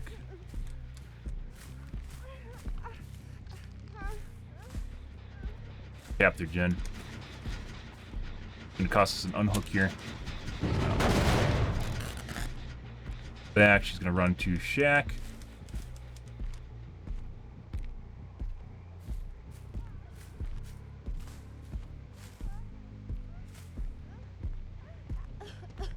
That was risky. And we didn't get any value out of the tap.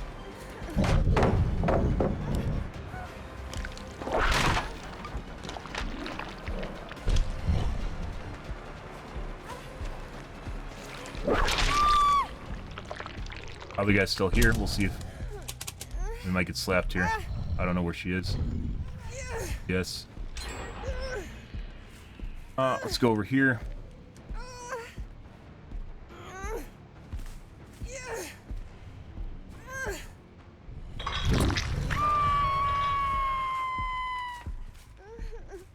Time. Zombie broke it again? No. I think they're all doing gens.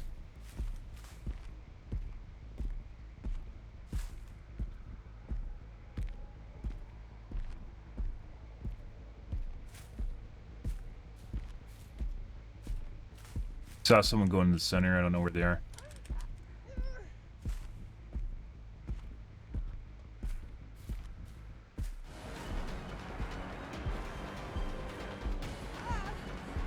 Thank you.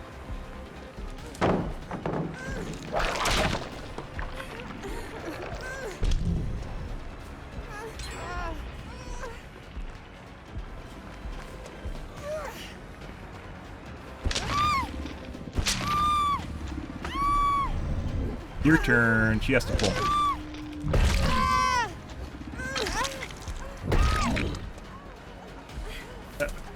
Zero 5. Cloud it. No, we're leaving. Have fun, Cloud it. Lots of points there.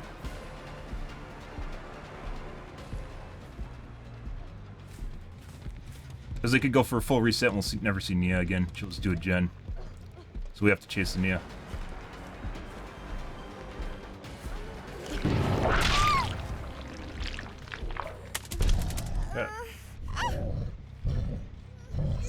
Zero 5. Zombie's broken again.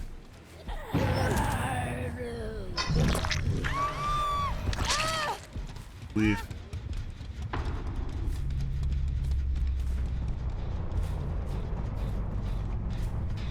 Okay.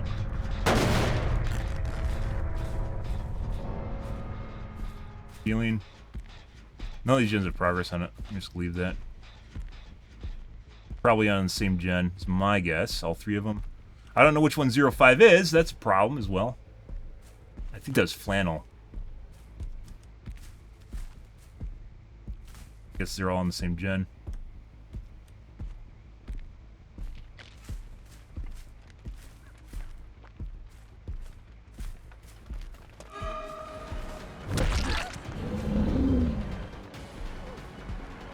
That means they're in Kill Shack, I guess? Claudette must be solo.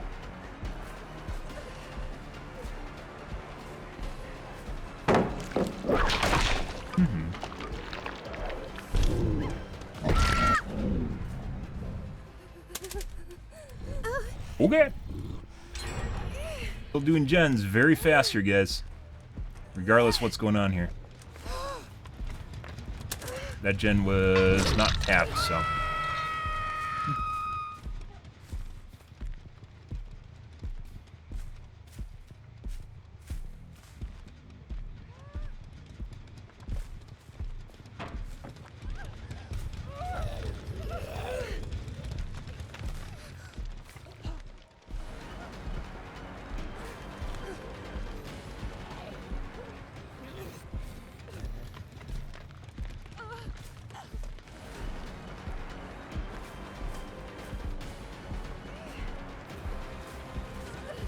Still lingering.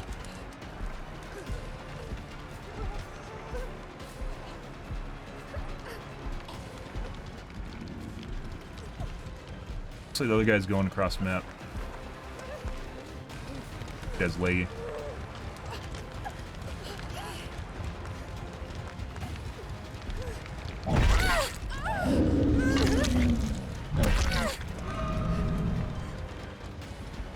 She's smart, she should have got hit just now.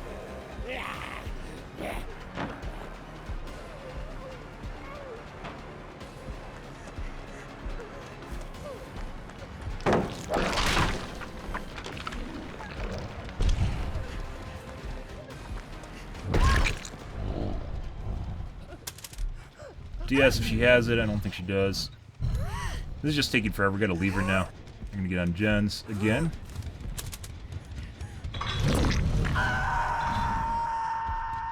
Gens.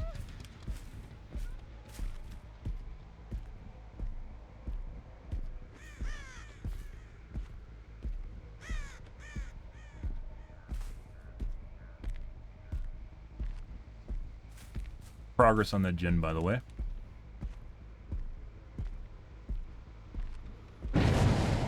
Check our across map gens. Highly doubt it, but they might be on these. No. That's from earlier in the match.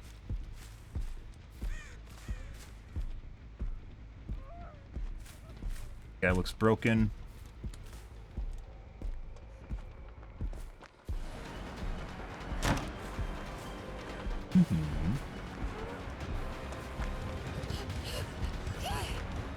Body block here.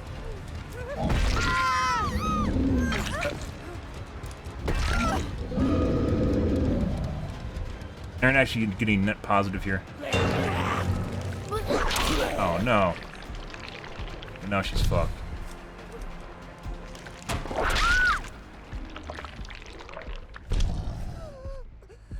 Yeah. Over here.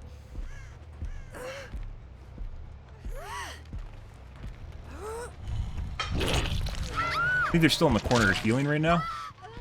We're just sitting on top of each other. Top corner, guys. Ah, I see.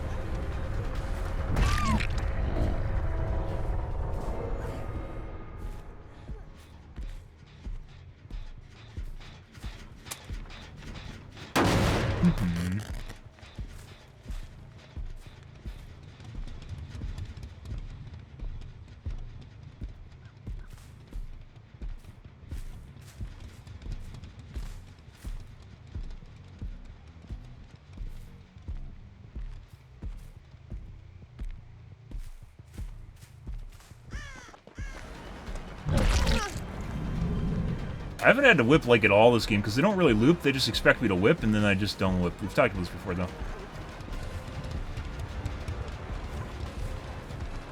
Probably have to hear if she plays boss.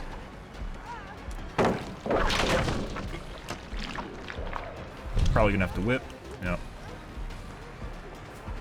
That wasn't a good fake. She should have just vaulted that. That hard.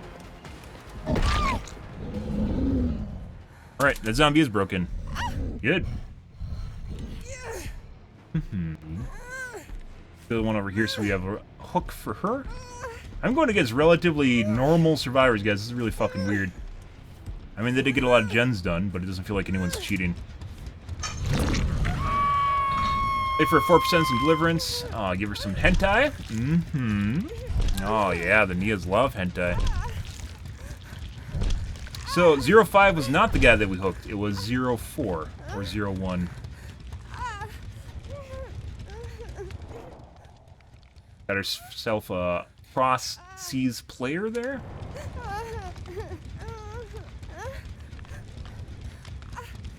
Or South America. Or maybe in Alaska.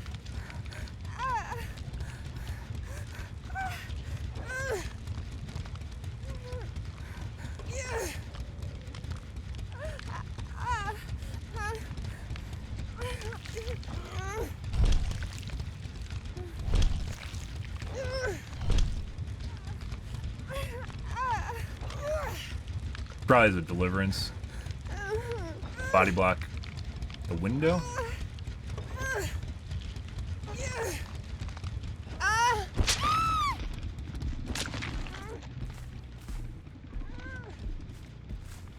By the way, if you know the killer is going to camp you out, you should literally waste your 4% right away so the other guy has more time for hatch. They don't do that.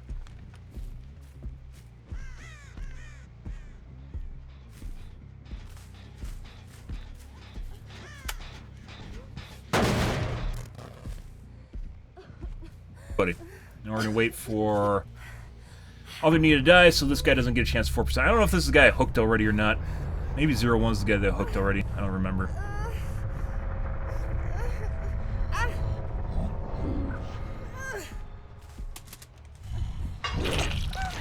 It was 04. The memory, I swear to God, is like literally fucking all over the place right now.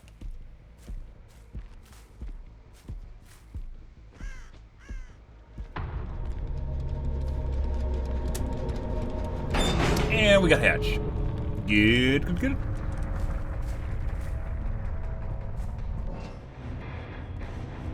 Good, good, good, good, good, good, good, good, good, good, good.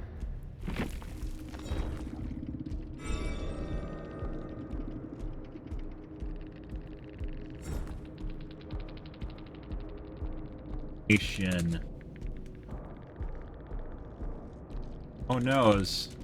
Instead of 4 minutes, you guys get to be slugged for 8. Time if you don't. You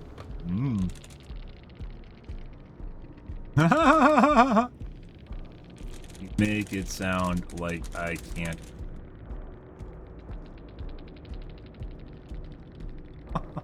The only slugging that happened here, guys, was at the end of the game. RNG for hatch. Yes, that's why I do it. And you're right.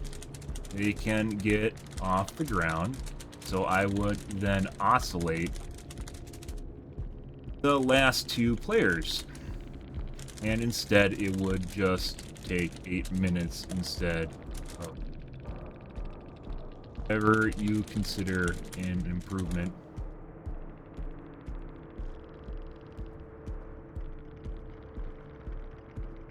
Be a private profile. Imagine thinking you need to see someone's identity.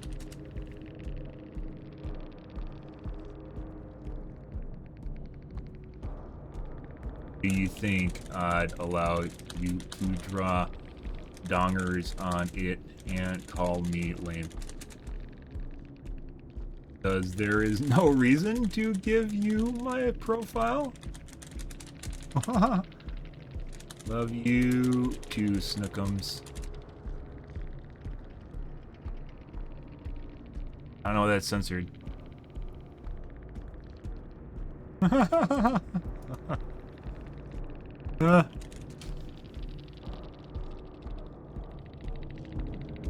Again, it wouldn't show you anything. Use private, then complain about it being private, then you'd see it being public, but can't leave comments, and complain about that, then complain about having too many or too few hours. Really. Gotcha. Do you feel the need to doodle on my desk like you're in grade school? Very common survivor mindset. I'm not here for my fun. You know I'm the other team, right? You can play killer too if you want.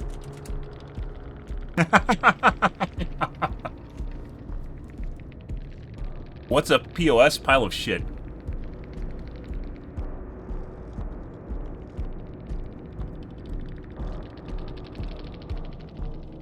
Okay. Well, I don't care about your fun either. So we're in agreement. Weird how that works.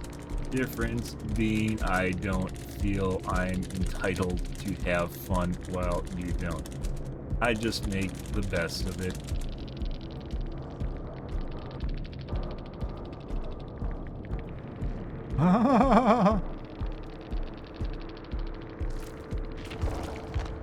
Pretty amazing how many people don't even know what entitlement means. I've seen survivors throw entitled at me before because I have 4K, and then they have no idea what entitlement means. They just like literally just see how Twitch streamers are using it on Twitch, obviously, and then just fire it back at you.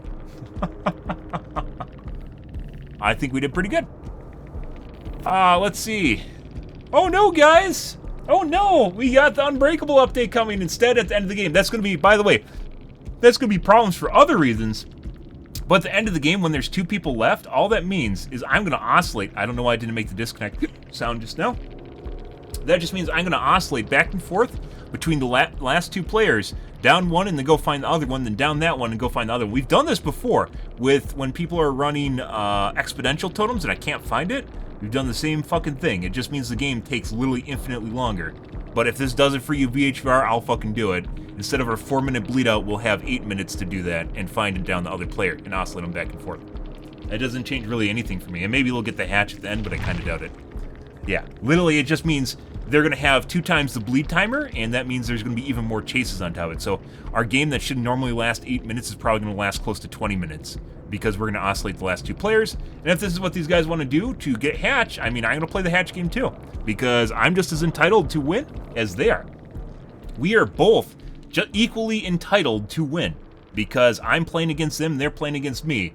One side just isn't superior to the other side because it's a game, right? Yeah, so all that means is I'm just going to go back and forth. They think that it's going to change something. It's not. That just means I'm going to chase another guy. The other guy's going to get off the ground. I'll down them. Other guy's going to get off the ground. I'll go find the other guy. That guy's going to get off the ground. Back and forth, back and forth.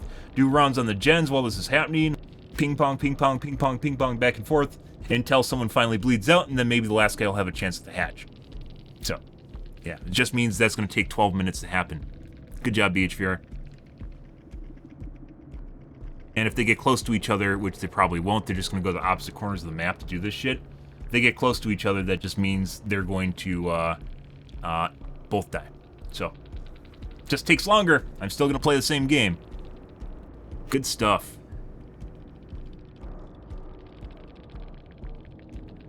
Clouded apparently had power struggle. Flop.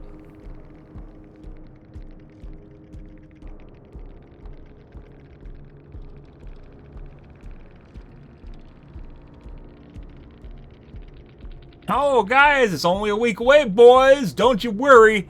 Just a week away to prevent this one specific scenario that literally happens when the game is done from happening. Oh, boy.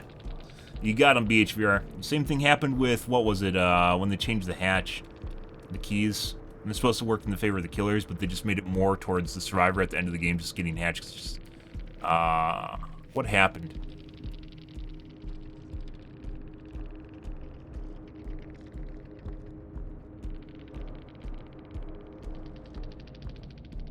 Oh, because you can't scout out the hatch. This killer used to be able to scout out hatch prior to the hatch change. You used to be able to scout out the hatch because it would spawn when there's what is a really weird mechanic. It's like 1 plus the number of gens that are done or something. Players, 1 plus the number of gens left, survivors.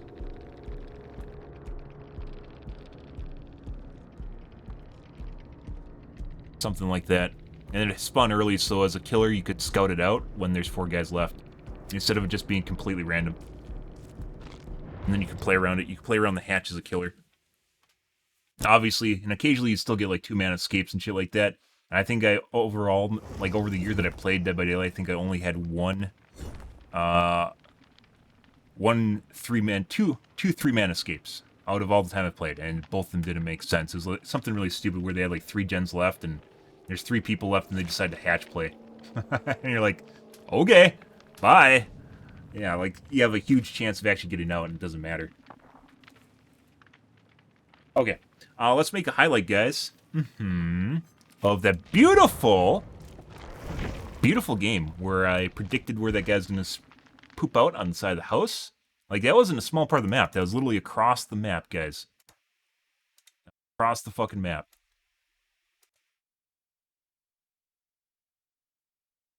Let's see.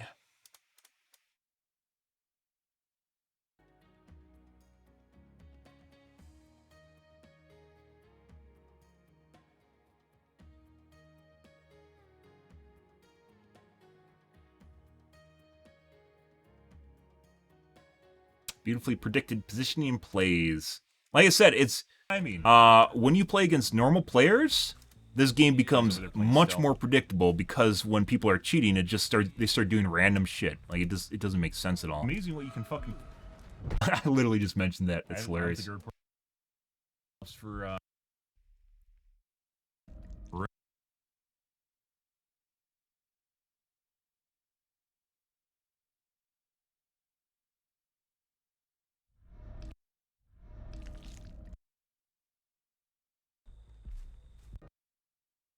the perks you never expect and get you with their pants down, unless you remember that they exist.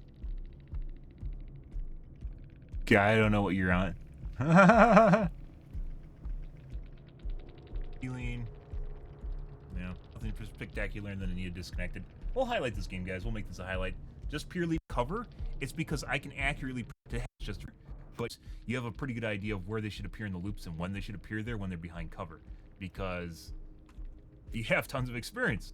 They move at the same rate unless they have a perk running, which most perks you can figure out. You know, and part of the game is remembering all the perks and stuff that's happening in it. Once you figured it out, you can get it down pat and you can figure out where they will be relative to your movement speed, right?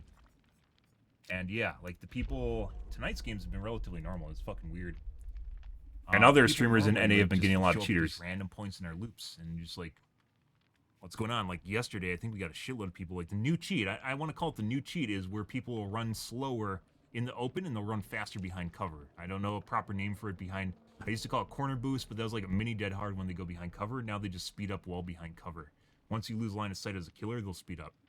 And then they slow down when you regain line of sight. So one of the ways you can play against it is just to maintain line of sight, even if it involves taking wider angles, is to maintain line of sight, otherwise they'll get a lot faster. Fucking weird shit. And we've had people do it on like oval loops where you can't see them because the hay bales are too high, for instance. All sorts of weird shit. And when you have an oval loop like that, and you can't see where they are, if you know that they're running a wall boost or a behind cover boost, line of sight boost, let's call it line of sight boost. When they're running a line of sight boost, is if you go around the corner and they round the corner, you can just double back and do a lunge attack, and depending on how fast they run, you'll just run straight into them. We've done that already. It's pretty absurd because they shouldn't actually be there, but you'll connect with a lunge attack, normal lunge attack, not even coup de grace, because they're at the wrong point in the loop. Fucking obscene. This is like counter cheat intelligence 101, guys.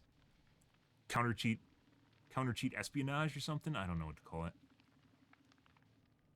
Literally figuring out how the cheats operate and then trying to find ways around it.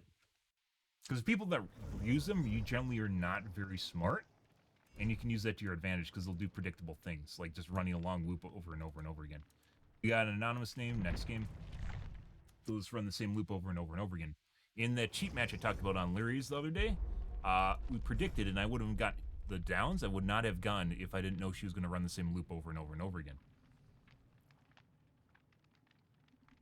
Because it involved me doing a very, very risky predictive hit, and then involves them basically running into my whip. Instead of something that's more reactionary, right? Predictive stuff generally is going to be more hit or miss. Like with Executioner, you have to do a lot of good stuff. Still going into this. And that means you're very long telegraph, and you can be, countered. They can just look at you and go, hey, this guy's about to throw his mouse too. I better just do a loop-de-loop here, and then they go boop, and then your thing misses. Because Executioner is garbage. Yes. Survivors can round out on the outside or the inside of the loop, depending on where they are. This is long. Before you'll be able to hit. That's fine. Unless it's an extended hallway.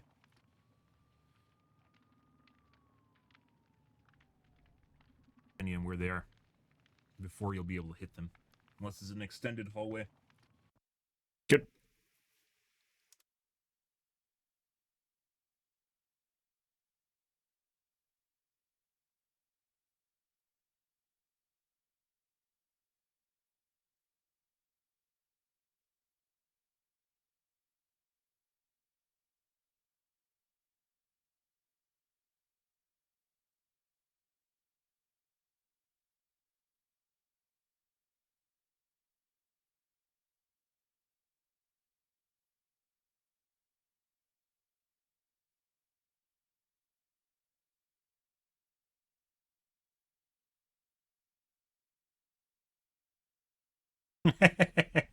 Also, I'm not judging your personal skill, only your hive mind. Good stuff. It was pretty good. Okay. Alrighty, guys. We are out here for this evening, guys. Tomorrow will be more Dead by Daylight, so you guys have that to look forward to or not to look forward to. The usual, though, guys, we had really good games tonight. I don't know what the fuck's going on here. Like, I don't think we didn't have a single cheater tonight. I don't know what the fuck that means. Considering I watched 2 other streamers that are in NA also play all night, or not all night, but they're getting a lot of cheaters. And then I played and I didn't get any. And then EU folks didn't get any cheaters today. So, what does that mean? I don't really fucking know. But here we are. So it could be because of the visibility. It could be because they're getting stream sniped and people are in. So maybe there's an anti-cheat update. And what cheats are still working right now? They are just selectively cheating against certain players. I don't know. Because it is very hard to figure out who I am based on my Steam. Based on my my Steam information. Which is one of the reasons I hide it. Is you don't need to know what my Steam looks like. Because that doesn't mean anything comparable to my gameplay. Right? It's all about gameplay. And that's all that matters. Like the people that are just digging. We had, weirdly enough, normally we don't get like any conversation. We had some salty survivors tonight. Normally they don't say fucking anything. And tonight we had a bunch of people bitching about the fact that my profile's private. What would it change if my profile wasn't private, guys? You just go, oh no, your profile's anonymous. Oh no, your profile's private. Oh no, I can't see your entire profile. Oh no. Oh no, you only have 5,000 hours in the game? Wow, you still play like this? Oh no, you only have 1,000 hours in the game? You'll learn to play better? You know, and better just means you're a whipped piece of shit killer that literally can't stand up for himself because you don't do what's good for you, right? You literally don't do things that help you out because you know they should. You just don't do them because the community just goes, shh, don't do that, killer, bad killer, bad killer. And you're like, but I just want to be loved by survivors. You don't. Survivors are another team, guys. They don't give a shit about you. They don't care. They don't care. I know that's pretty graphic. Anyways, guys, I'm out here for this evening, guys. If you're new to the stream, you enjoy the bullshit, you enjoy the fun, make sure to follow in the top right-hand corner. I usually stream every day from evening to late night, GMT-6, so 8 to 9 p.m. Central Standard Time to 1 to 2 a.m., give or take. It depends on what's going on in my life, what's happening, etc., etc. Tonight's stream was pretty good. More of the same tomorrow, though, so yeah, guys. But anyways, I'm out here for this evening, guys. Thanks for watching my stream as always, and I hope you guys have a wonderfully fantastic Monday night and Tuesday morning. Have a good day, guys.